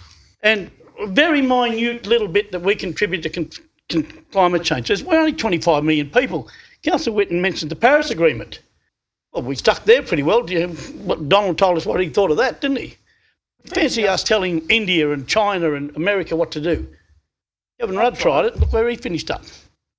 Now, I think we should be, as I said, my state of emergency are the roads, the rubbish, and the rates and the footpaths. We should be concentrating on that. And when it comes up at a local government council, at the ALGA or the New South Wales, yes, by all means support it. And I'm pretty sure the mayor did vote that way. But that's where we support it, not here in this chamber. Sorry, Councillor, I'm just going to... look, I'm speaking against the motion, and the main reason being is that I don't think a lot of the debate tonight's been based on fact. I think a lot of it's been based on emotion, and I think part of it, I've read most of those things that were quoted here tonight, and I've also read the latest one from the Copenhagen Consensus. It's Ken Emmett's climatic and economic scientist, 2 Nobel laureates. I can also pick up another one and get the other discussion. I'm an agricultural scientist like Mr. Cochrane. I know that there are lots of things that cause climate variability and global warming. But I also want to point out, which I think very, very important for the young people here and the young people in schools, this council has been actively involved in a number of ways in looking at this area. One, we have, its name at the moment, I've got in trouble having it wrong, we have the Environmental Sustainability Community Committee. It's been going for over 20 years under different names. Anyone there can be part of that committee. It's a community advisory committee looking at sustainability issues. Energy, water, waste, and a whole range of things. Part of that is ECO, or the Environmentally Concerned Citizens Orange. We have land care groups in Orange, Daru. We also have Blackman Swamp Land Care Group, which was the first urban land care group in New South Wales. Council also has been very, very active in the area of water, water quality and water management. You heard it quoted here tonight. We've got some of the purest water, drinking water, in Australia. We've got the lowest consumptive use of water, and that's all through initiatives that came through this council and our staff. In the area of waste management, this council started Net Waste. Now up over 20 councils that collectively look at their waste management. We employ an education officer, go around schools and with community groups and looking at decreasing our waste streams and how we can actually do it. Now that's been happening for 20 odd years. Planet Ark Day, it just be called Arbor Day and all different names. We've been involved, I've been on this council 30 years and we've been involved with it 30 years. Those trees around Orange and parks and waterways and that just didn't pop up. They were planted by groups that were concerned about their environment. We have constructed wetlands through Orange. In the area of agriculture, there is a lot of work happening in the area of agriculture. Do you realise that less than 150 years ago, in the last 150 years, we've quadrupled the amount of food that we can produce, mainly due to technology. What is actually needed now by state and federal governments is to put more money into research and development to look at ways that we can produce food more efficiently and effectively for a population that's increasing. I can't sit here and tell someone in India or China or not so much China or third-rate countries, bad luck, we've had a good run, but we're going to tell you what to do now. We're going to tell you your children can starve. You won't have electricity. You won't be able to keep warm because we're going to save you. What we need is government put that money into research. And I want to use two examples. There is an algae that produces a fuel. That fuel doesn't produce carbon dioxide. There's a thing that could drive all sorts of motors and cars and everything. But at the moment, there's not the incentive for companies to put the work into that research and to get it out onto the market. That would reduce carbon dioxide levels. The United States put $10 billion into shale gas production. There was a scream and a yell. But the gas emissions are 50% lower than oil emissions. So the United States at the moment, if you look at the Western countries, has got one of the lowest carbon dioxide emissions in the world. Now, that's not perfect, the shale gas, but it is working towards getting solutions. Getting a solution isn't declaring a climate emergency and then going out and saying that I've got 1 minute left, and not doing anything about it. This council has lots of initiatives, and I put them together for all the councillors over the last 2 days, and I'll go. I wonder how many people in this room have been up to the environmental learning facility at the showgrounds, completely made out of all recycled materials, and how many people have been involved in establishing the Alexander Gardens in schools around Orange? And the list goes on. There are community groups, there are council-involved community groups that are doing a lot in the sustainability area and in climate change. I think it is unfair to say that nothing's being done, that this council is irresponsible. as leaders, we've got to show a way forward. Well, we are. We've been doing it. I think perhaps what we haven't done is there's not enough people out there aware of actually what's actually happening, and I'd love to see more people come forward and get involved in a range of those advisory committees. So, thank you. Mayor, I think we're on a roll. I'm agreeing 100% with you tonight. Well said, and I think that needed to be said also, the commitment as far as this council has been concerned, as far as the environment is concerned. Do I believe in climate change? I do. Do I believe it's an emergency? I don't know. I'm not qualified to say that. The scientists can't agree. A little bit for me to dictate whether it is a fact or not. But the fact is that this motion is being put forward council, and my judicial and governance responsibility to look at the implications for this particular council. Council, as the Mayor has pointed out, has been environmentally responsible for all the years I've been here. I haven't been here for quite as long as he has, but I've been here for a long time, and this council has done all that it can as far as being environmentally responsible, dating back, as the Mayor has indicated, to the environmental centre out there, where at the moment we're looking at, we're putting in solar panels, we're all our facilities, we're looking at LED lighting and so forth right across the city at substantial cost, but they are more energy efficient in all ways. Councils are no longer, and I don't subscribe to the fact that councils are about roads, rubbish. Councils have moved on from that many, many years ago, but there's been many people on this council that I've seen come through that have worn a path before us. Councillor Kidd Cardle and how passionate he was about recycling and so forth. It does annoy me sometimes when we debates like this do occur and we don't subscribe to the point of view 100% of what people are putting across, where we're described as people who aren't sympathetic as far as the environment is concerned and climate change is concerned.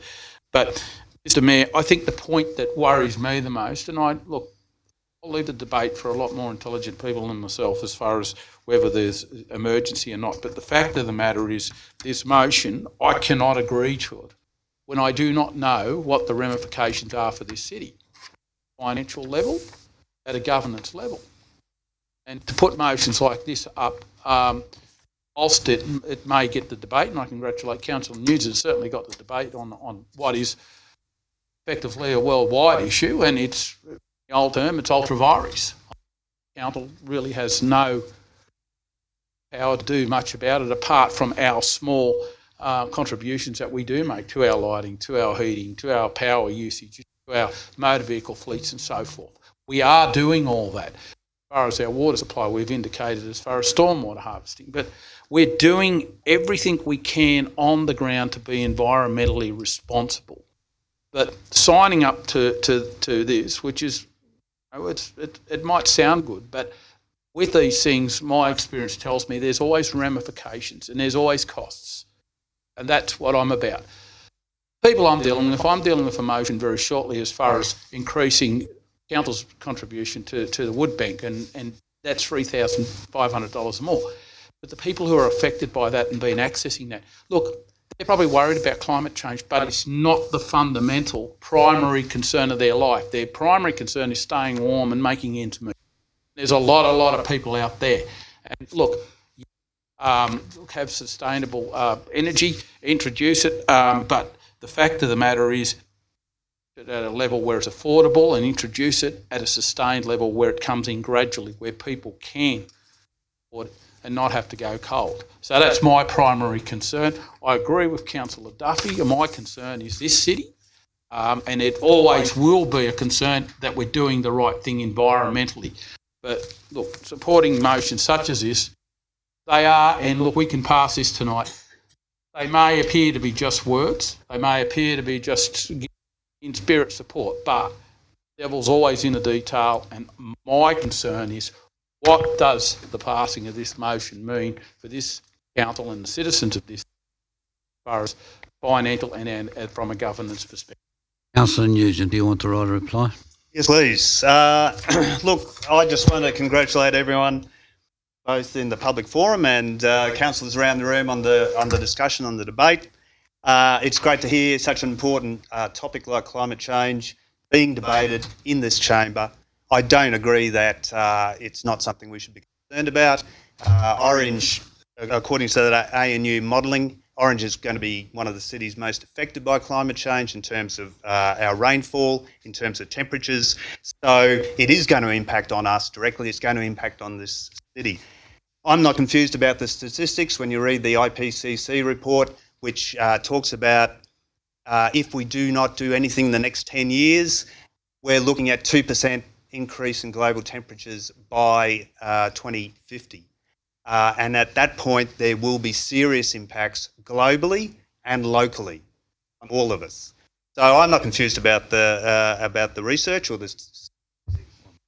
I do want to respond to what you said, Mr. Mayor, in terms of council, and I do not see this motion in any way as a criticism of what council has done.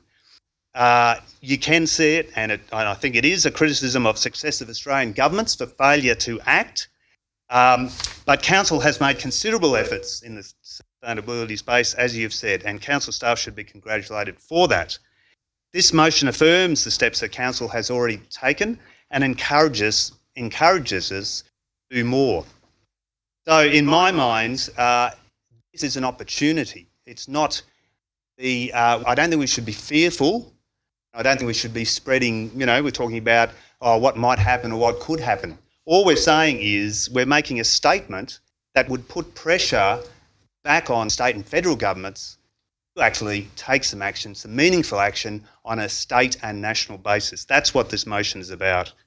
And by Orange joining the growing number of governments and councils declaring a climate emergency, council can demonstrate that we are listening to the concerned members of our community, whose numbers are growing, that we are planning for the long term, not just the short term, and that we are taking a lead on the community in this important issue. And I think I would encourage all councillors, even though from what a number of councillors have said, I'm not going to support the motion. I would ask all councillors to think again before casting their vote. All right, I'll put all in favour of the motion. Show of hands, thanks. 1, 2, 3 against.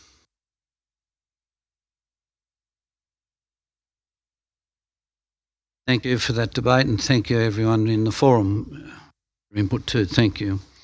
4.4 is notice of motion Woodbank.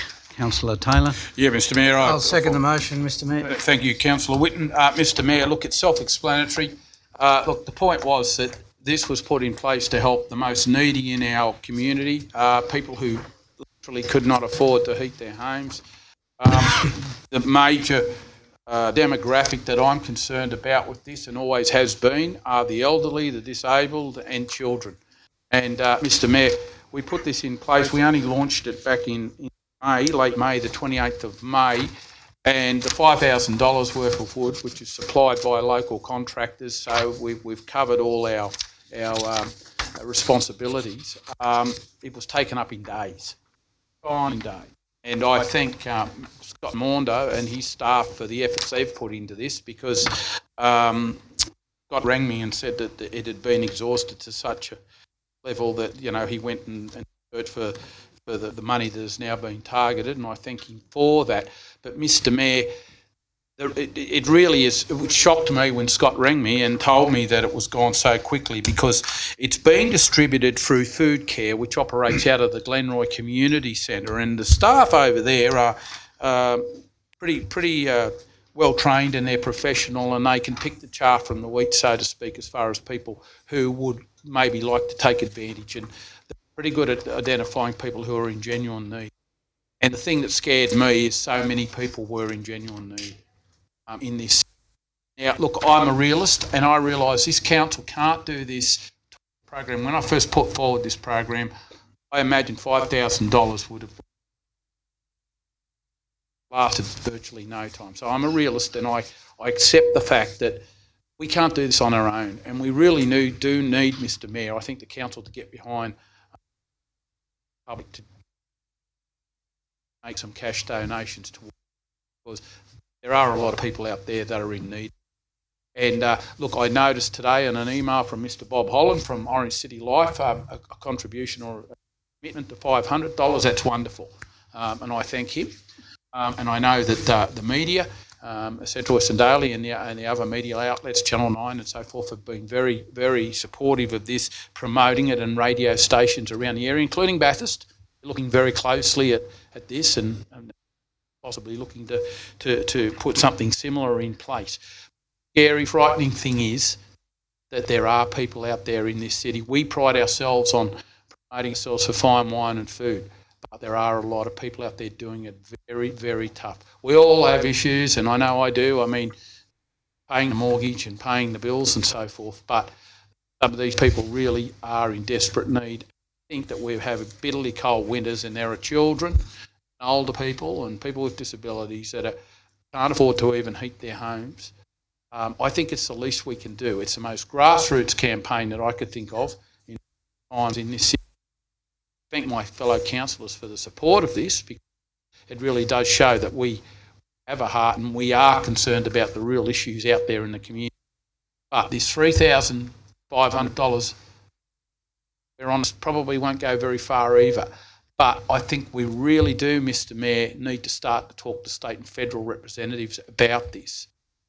I know the charities are in place. I know that you've got salvos and some highlighting a need in this community. Really need to get behind this. I think sometimes we have to show the community we live in a community, not an economy. And this is a very tangible way of doing it. So I would plead with my fellow councillors to support this extra allocation and to forward this to try and find a way that we can get the community to contribute and help us to have this as an ongoing program, because the need is definitely proven to be out there. Is there anyone against this motion? Against Question. it? A question. What's the question? Thank you, Mr. Mayor. Look, the question relates to the initial program was set up particularly because we saw environmental vandalism. We also know that we have people using poor quality wood, which has impacts not only on them not getting much heat out of it, but it has impacts on some of the air quality in town, and we have a new monitoring centre. But as Councillor Taylor has identified, this is particularly targeting the elderly, the disabled and children. Question is, what are our proposals to heat homes where gas or electricity are the heating sources? We'll have to take that question on notice and bring it back.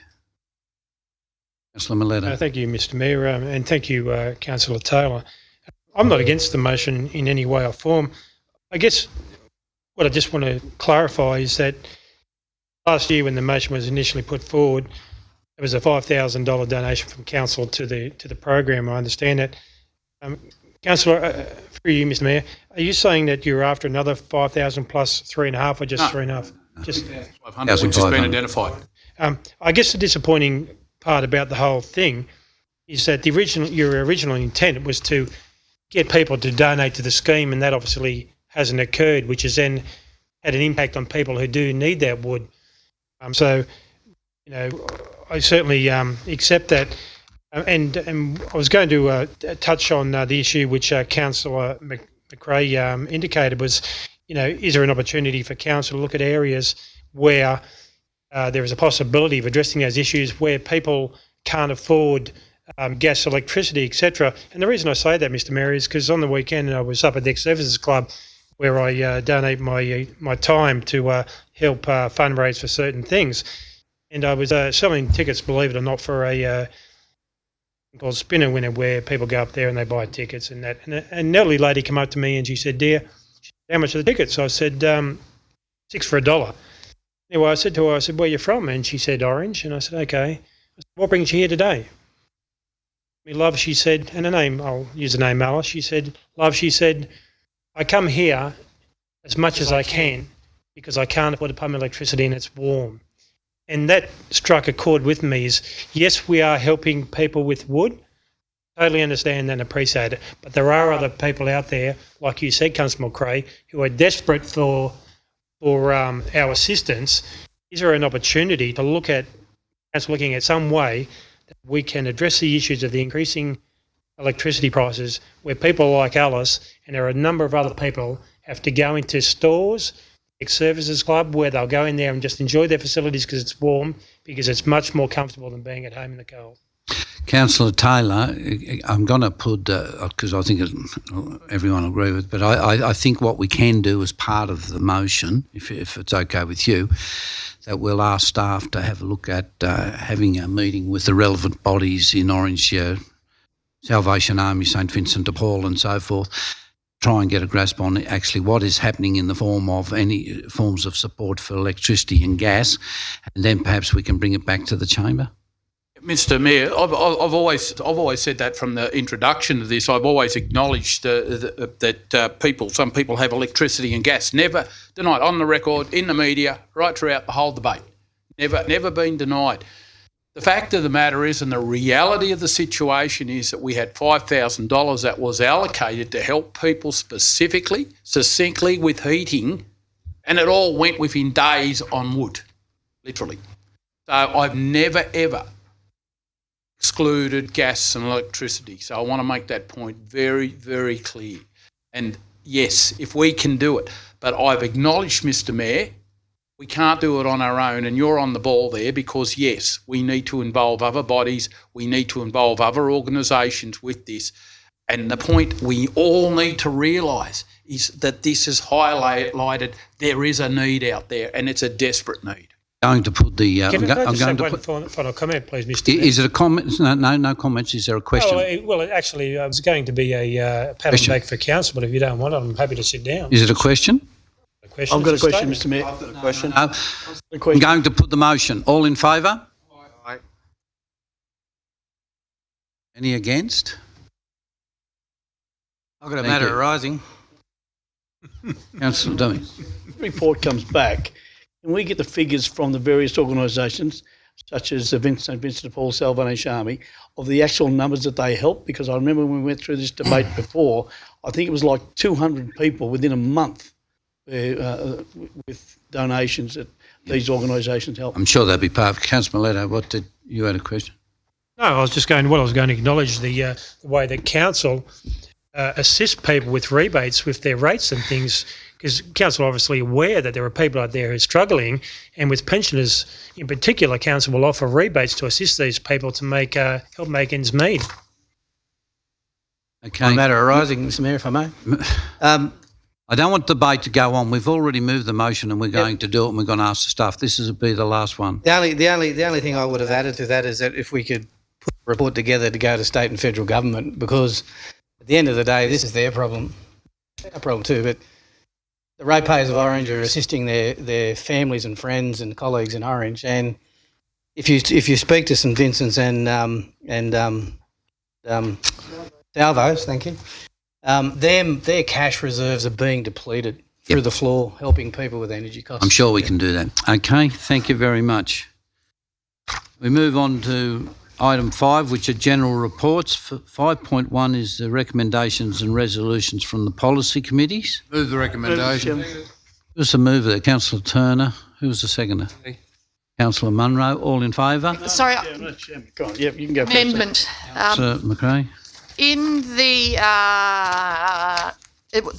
that's a good question. I might defer to my esteemed colleague. BMX track, page 49, 2.1.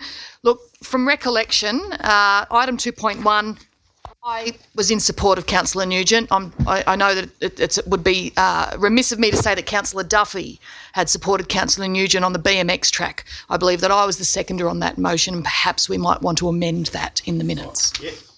You're happy with that? I'm always happy. Right, that was a motion that was lost. Okay.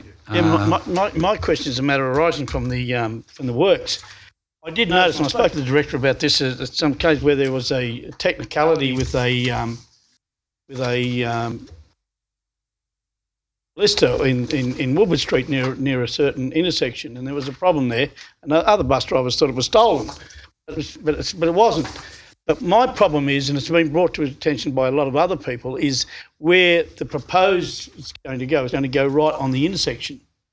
Is that correct? That's the feeling what goes on. I mean, this is current works we're talking about. Current works. And I would tend to think that everyone seems to think it should be 30 metres back up towards the emus. Yeah. Can I just suggest that you come in tomorrow and have this Because they're putting it discussion? in now. Well, come in tomorrow and speak with the director. I'm giving you the opportunity to speak with the director tomorrow. Well, I think the people. And the I'm public quite wanna sure know. that he'll even go for a drive down there with you. Will you? Public want to know. Absolutely. Absolutely. What time? As long as it goes out to the public arena, I'm happy. Sorry, what time he's going to go down there with you? Wednesdays to 10 o'clock. 10 o'clock? That's fine. All fixed. Done. All in favour? Aye. 5.2 is an update on outstanding resolutions of council, including questions The taken on recommendation. motion. Councillor Nugent, seconder, Councillor Privatera. All in favour?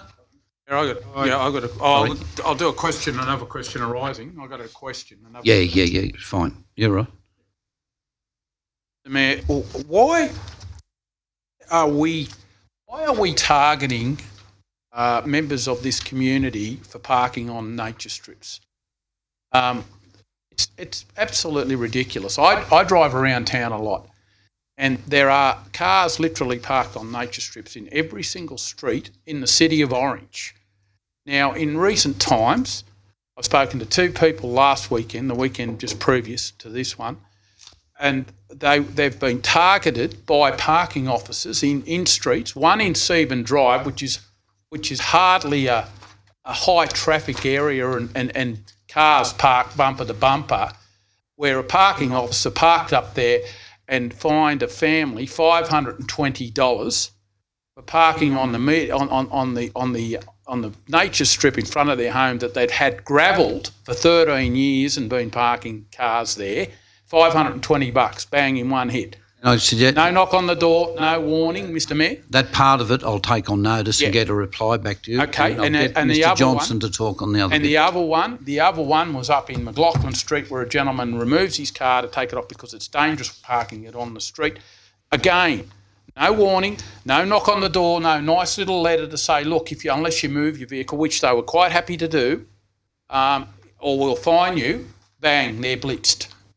If you're going to blitz one person, blitz everyone, because you drive every street and you'll find cars on nature strips. Okay. I think this council has got more to do than blitzing people. Social media yesterday, a taxi driver dropped a 90-year-old woman off out here near the library, and he was fined $240 or something for dropping her off there because he's not supposed to pull a car up there. I think that's over the top.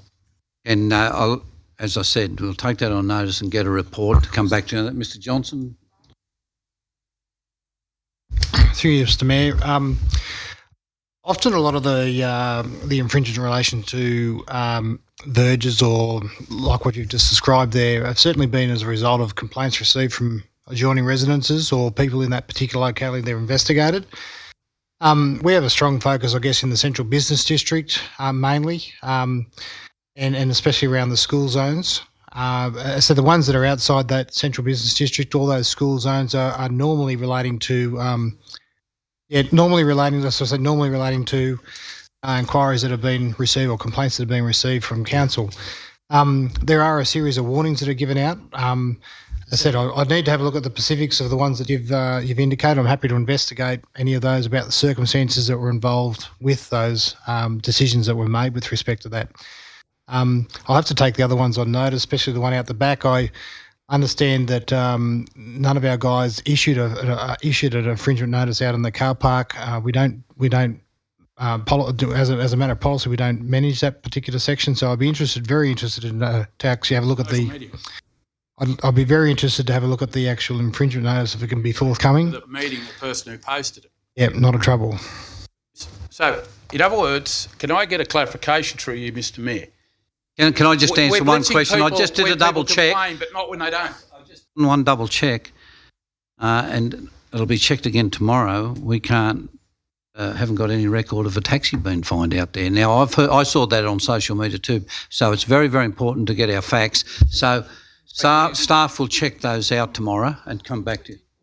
In a Uber. Oh, sorry, they've checked the taxi one, but there's no record of it. So could you get the taxi driver to contact I'll give you the account? name of the person.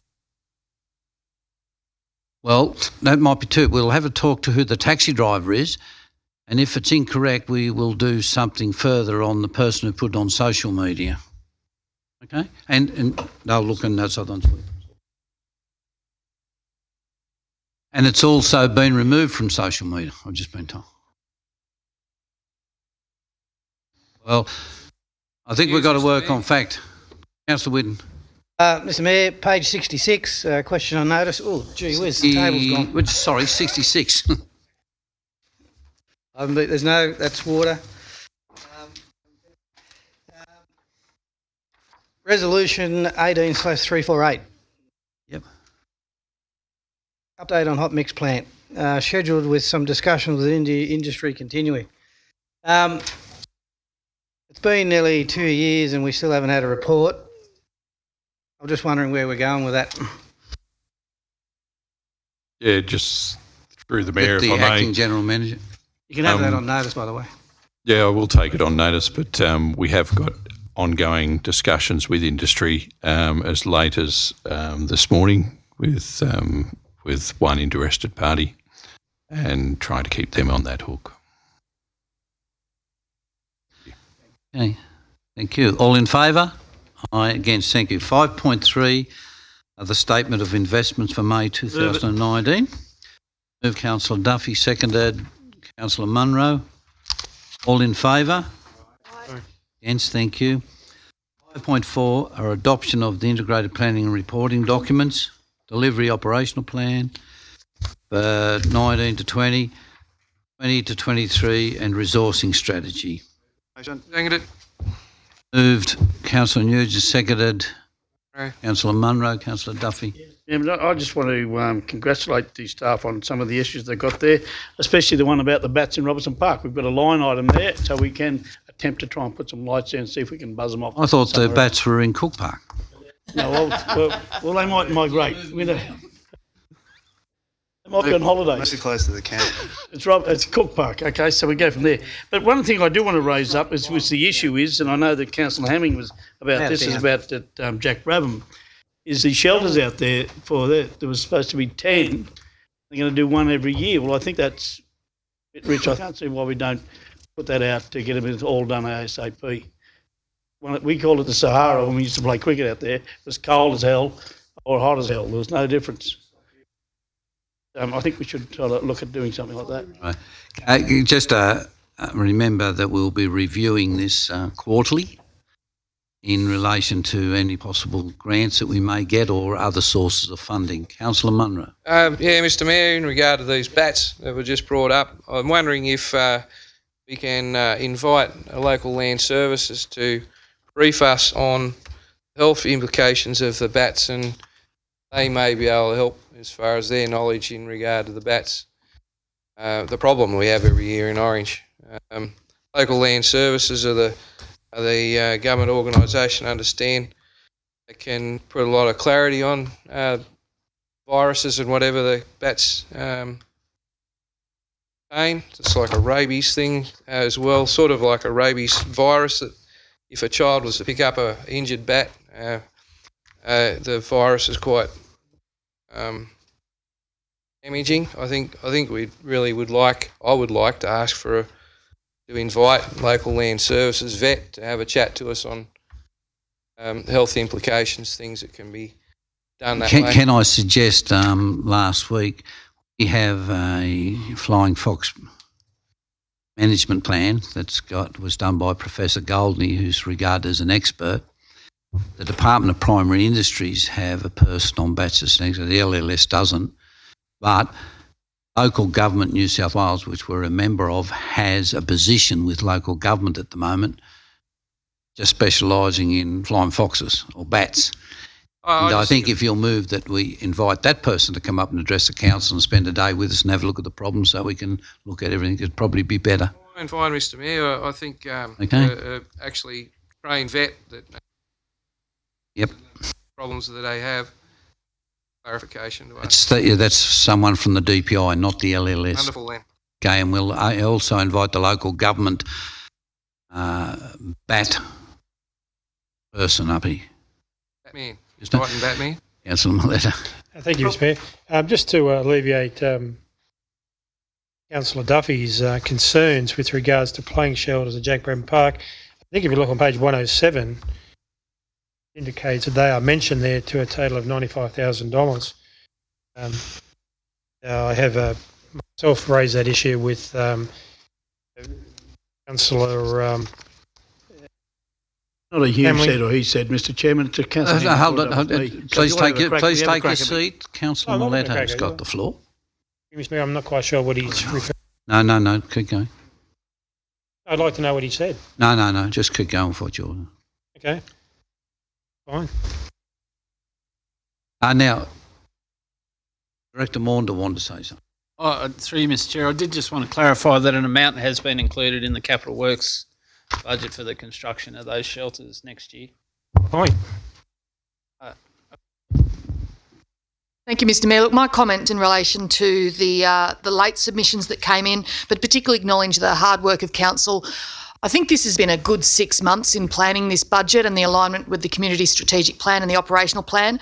So I would acknowledge groups like Put Orange First and the Central West Women's Forum, who in more recent weeks have put in submissions. Know that this budget is going to be a continually evolving document. We will have our quarterly reviews, but it's also important that we do maintain those dialogues with those groups who are passionate about Orange and want to work with council. All groups. And all groups. So I do encourage those. Do not be dismayed by the lack of mention in this budget, but continue the conversation with council. Take the opportunities to start the conversation early regarding future funding. Sure. Councillor. Mr. Mayor, I've raised the issue before. I'll just clarify. Was the footpath from the Horseshoe Bridge in Peasley Street, Forest Road, to Huntley Road, which is imperative that we do that now. It's a major link to the hospital, the footpath. I've asked that be included in the budget. Could we get a verification that's in there? Just through the Mayor, if I may, we do have an allocation of $100,000 that is untied for new footpaths. That will certainly be one of the considerations. Thank you. All in favour? Aye. Thank you. 5.5 is development application DA 118/2019 in brackets 1, 346 Leeds Parade Orange, Charles Sturt University. Recommendation. Dang it. Who was the mover? Councillor News, seconded Councillor Munro. All in favour? Aye against. Thank you. 5.6 is development application 132 Kite Street. Happy to move it, Mr. Chairman. Moved Councillor Duffy, seconder. Yes, second. Councillor Taylor. Thank you, Mr. Mayor. Look, this is absolutely fantastic. If you drive past this Quest building down there, see an absolutely great result. It's the staff. I know the staff have worked very well with the developer and come up with something which is going to be absolutely fantastic. I know some of the things that have happened are going to disagree with our current heritage advisor. When you drive past from the roundabout right through to the other roundabout in Clyde Street, it actually enhances the old the old Canopolis Bond chambers there, where some great councillors were built up in there, Councillor Turner, you know that too. But it's absolutely fantastic. And I think there are some other smaller issues that we do have to work through, but I think the benefit of this is going to have 70 to 80, 100, maybe 120 people be right in the middle of the main street area or in the CBD, and they're going to be able to filter down and walk down instead of going somewhere and to spend money in the CBD, which is what we're actually looking for. And let's hope something can expand a little bit more, and there is talk of that. I'll put the motion. Oh, sorry. Sorry. Yes, I agree with Councillor Duffy. It looks fantastic. I know there was some negative comments regarding the bright orange, as it's been referred to, and it wasn't what was in the recommendation. I understand that council staff met with the developers. A number of councillors and council senior staff in the planning division met with them on Monday. Yep, okay. Was for an hour and a half. Was there any conciliation as far as some of the... I think we have to discuss the motion that's in here, not the outcome of those discussions. Some of the disputes as far as colour, as far as car parking, things like that may have been resolved in that meeting that we're not aware of. Is there anything that we can be made aware of that has been resolved? Some of them have. We can discuss those with the Acting General Manager tomorrow, yeah. This is the motion that's before Council. Yeah, but I was just wondering if we're going to move some recommendations as far as the conditions. I don't want that to roll over. And so happy with the resolution that's coming up to council. Okay, I'll take your word for it, Mr. Mayor. Right. Thank you, Mr. Mayor. A question. I wasn't able to attend the meeting on site, but I did have a conversation with the staff of the developer, and they made them mention that one of the reasons the colour was changed from what was approved, and you know, I'm a fan of we set the rules, people should follow them before they actually change them. The orange colour being one that was made mention that it's the corporate colours of Quest. I've not been able to find another Quest building anywhere in Australia that's orange. So I guess my concern is also, as suggested, I think, by Councillor Duffy a couple of minutes ago, is that we might expect more modifications to be coming on this. Can we have some clarity? Are we approving this and they've got certainty on what they're going to deliver, or is there still a sense that it'll come back to council?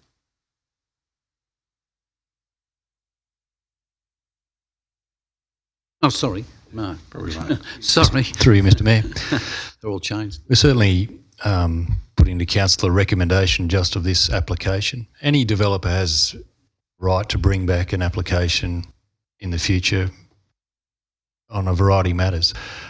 In relation to the colours, staff are satisfied with what we've recommended here with the modified screens. We've discussed that with the applicant, so and they accepted that.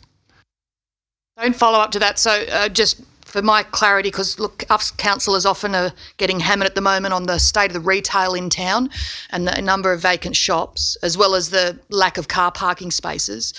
The proposed retail tenancy and the change to car parking, as written in this, is what we can expect this developer to move forward on and to deliver based on what we're approving tonight? Through you, Mr. Mayor, the conditions are as they are proposed for the applicant to take from here.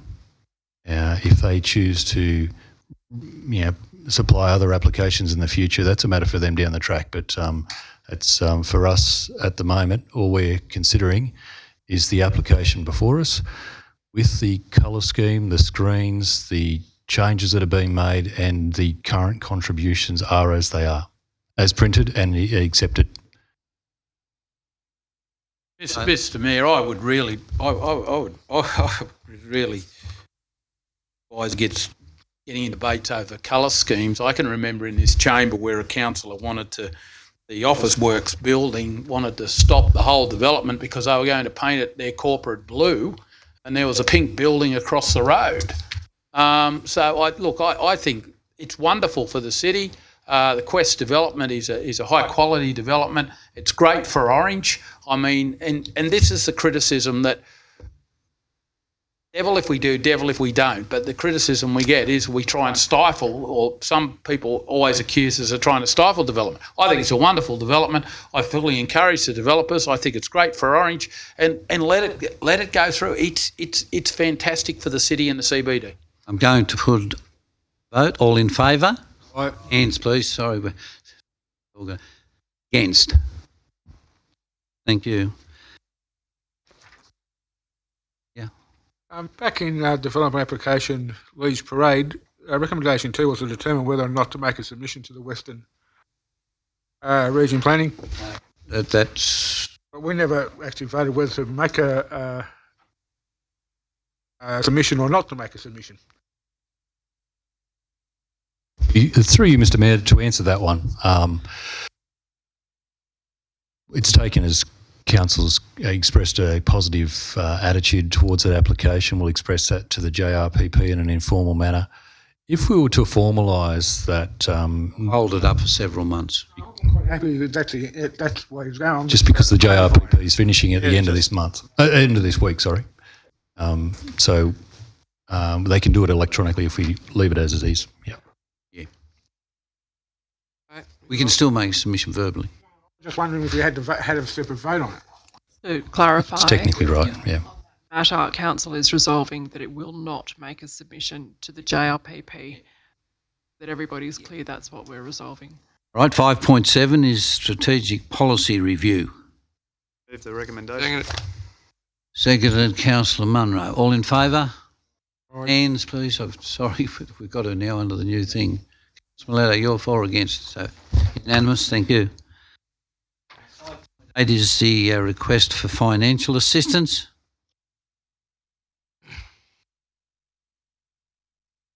Ready to move the motion, Mr Mayor. Move Councillor McRae, seconded Councillor Duffy. All in favour? Up again, please. Against, thank you. Unanimous. 5.9 is storage needs, Orange Service Groups. Move the recommendation. Seconded. Councillor News, seconded Councillor Privatera. All in favour? Hands again, please. Against, thank you. Unanimous. 5.10, Evo Cities. I'll move it. Second. Councillor Nugent. All in favour? Aye. Against? Unanimous. 5.11 is the Orange Rail Action Group. I'd like to move that one, Mr Mayor. Move Councillor McRae. Second to Councillor Nugent, sorry. Look, just to speak briefly to this one, the Orange Rail Action Group has had some more recent success. So just to note that last week, MP Phil Donato, sorry, it seems to be a late evening. My mind's not switched on. Phil Donato tabled a petition in Parliament with 10,200 signatures, which has taken the Orange Rail Action Group 11 months to gather. And look, a lot of the discussion around that, including the acknowledgement of Minister Toole, that the introduction of the second daily Bathurst bullet, which will start in spring, there is the possibility and there will be discussion regarding a connecting service to Orange. So I think that's very pleasing work on behalf of our community from the very passionate members of the Orange Rail Action Group. I also might mention that one of those long-serving members, Dennis Gregory, is unwell at the moment, and we might keep him in our thoughts, Mr Mayor. All in favour? Aye. Councillor Munro. Look, just a comment. It's very frustrating when you have... Are you speaking for or against it? I'm speaking for it. It's very frustrating when you look at government over so many years and the need for a fast rail service out here that services the wider community of the regional area that we are in. Isn't it frustrating when so many billions of dollars in infrastructure are spent in Sydney, Wollongong and Newcastle, and the West misses out? Wouldn't it be wonderful to have a government, and I'm going to encourage that government in the future to invest in rail infrastructure, road infrastructure out here, as Councillor Turner has over years and years and years, actually invest some serious money into a fast train service and highways. It does get frustrating after a while when years and years go by and not much changes. It's the same old line that was there from the late 1800s or whenever it was built. We need to have some infrastructure and we need to have some serious changes. This is a good initiative, but it's only a small band-aid. Sorry, a question, Mr Mayor. Just a question as to whether there might be an appetite for another councillor to join the Orange Rail Action Group, perhaps in my stead. Been involved since September 2017. It sounds like Councillor Munro has a true passion for rail and he might be interested in taking on the role. Okay, so Councillor Munro is now our representative on the Rail Action Group. What days do they meet usually? They meet every week, Mr Mayor, but I attend meetings monthly. They are held here at Council, 10 a.m. on a Tuesday, first Tuesday of the month. I'll tell you what day I can attend if it... So I would suggest liaising with the Orange Rail Action Group might be the best way forward. Right, thank you. Right, thank you. In favour? Aye. Yeah. Mr Mayor, before we close, you're about to close the general meeting? Yep. Given that we get a lot of comments about how the retail sector is dying in Orange, etc., I would like to move that we write a letter to the owners of the new Uniting service station in Peasley Street. Debatable whether we need another service station on that site, but let's remember the previous 5 or 6 years it was a bare paddock following the demolition of what was there before. So with that and with the impending upgrade of the Western Hotel, Quest Apartments, there's new life in that particular area, and I think we should be doing more of that when a retail business opens up, having spent considerable amount of money. The least we can do is congratulate them and wish them all the best for the future. So thanks, Councillor. Yeah, I agree with you. If someone would support. I'll second it. I don't think we need a motion. I agree with you. We should be doing it. Today, actually, Councillor Duffy and one of the members from the Tidy Towns gave a certificate of appreciation to Canobolas Marine up on Bathurst Road. The old garage was out the front. They've done that up and got a display of boats and made it into an office. And yeah, it really tidies that up. And I would suggest to any councillor that if you have time to drop in and have a look at the work that they've done in the caravan park there, parking for vans and what they've done around the showrooms, it's done a great job, and that's second generation. His son's taken it over now. Interesting one, I asked him a simple question, how many people work there? 32. That's amazing. There's a business we don't even talk about, Canobolas Marine. People bring boats from all over the state to get service there and caravans, so something we didn't even know. Okay, the Acting General Manager will advise the Council if any written submissions have been received relating to any item advertised for consideration by a closed meeting of the Orange City Council. No written submissions received. Thank you. I extend an invitation to any member of the public present at the meeting to make a representation to Council as to whether the meeting should be closed for a particular item. In accordance with the Local Government Act of 1993 and the Local Government General Regulation of 2005, in the opinion of the General Manager, the following businesses of a kind, Acting General Manager, the following businesses of a kind as referred to in Section 10A, in brackets 2 of the Act, and should be dealt with in a confidential session of the Council meeting closed to the press and the public. The items to be considered, 6.1, tender provision of legal service, 6.3. The reason for the confidentialities, these items are classified as confidential under the provisions of Section 10A, brackets 2, bracket C, information that would, if disclosed, confer a commercial advantage on a person with whom the Council is conducting or proposes to conduct business.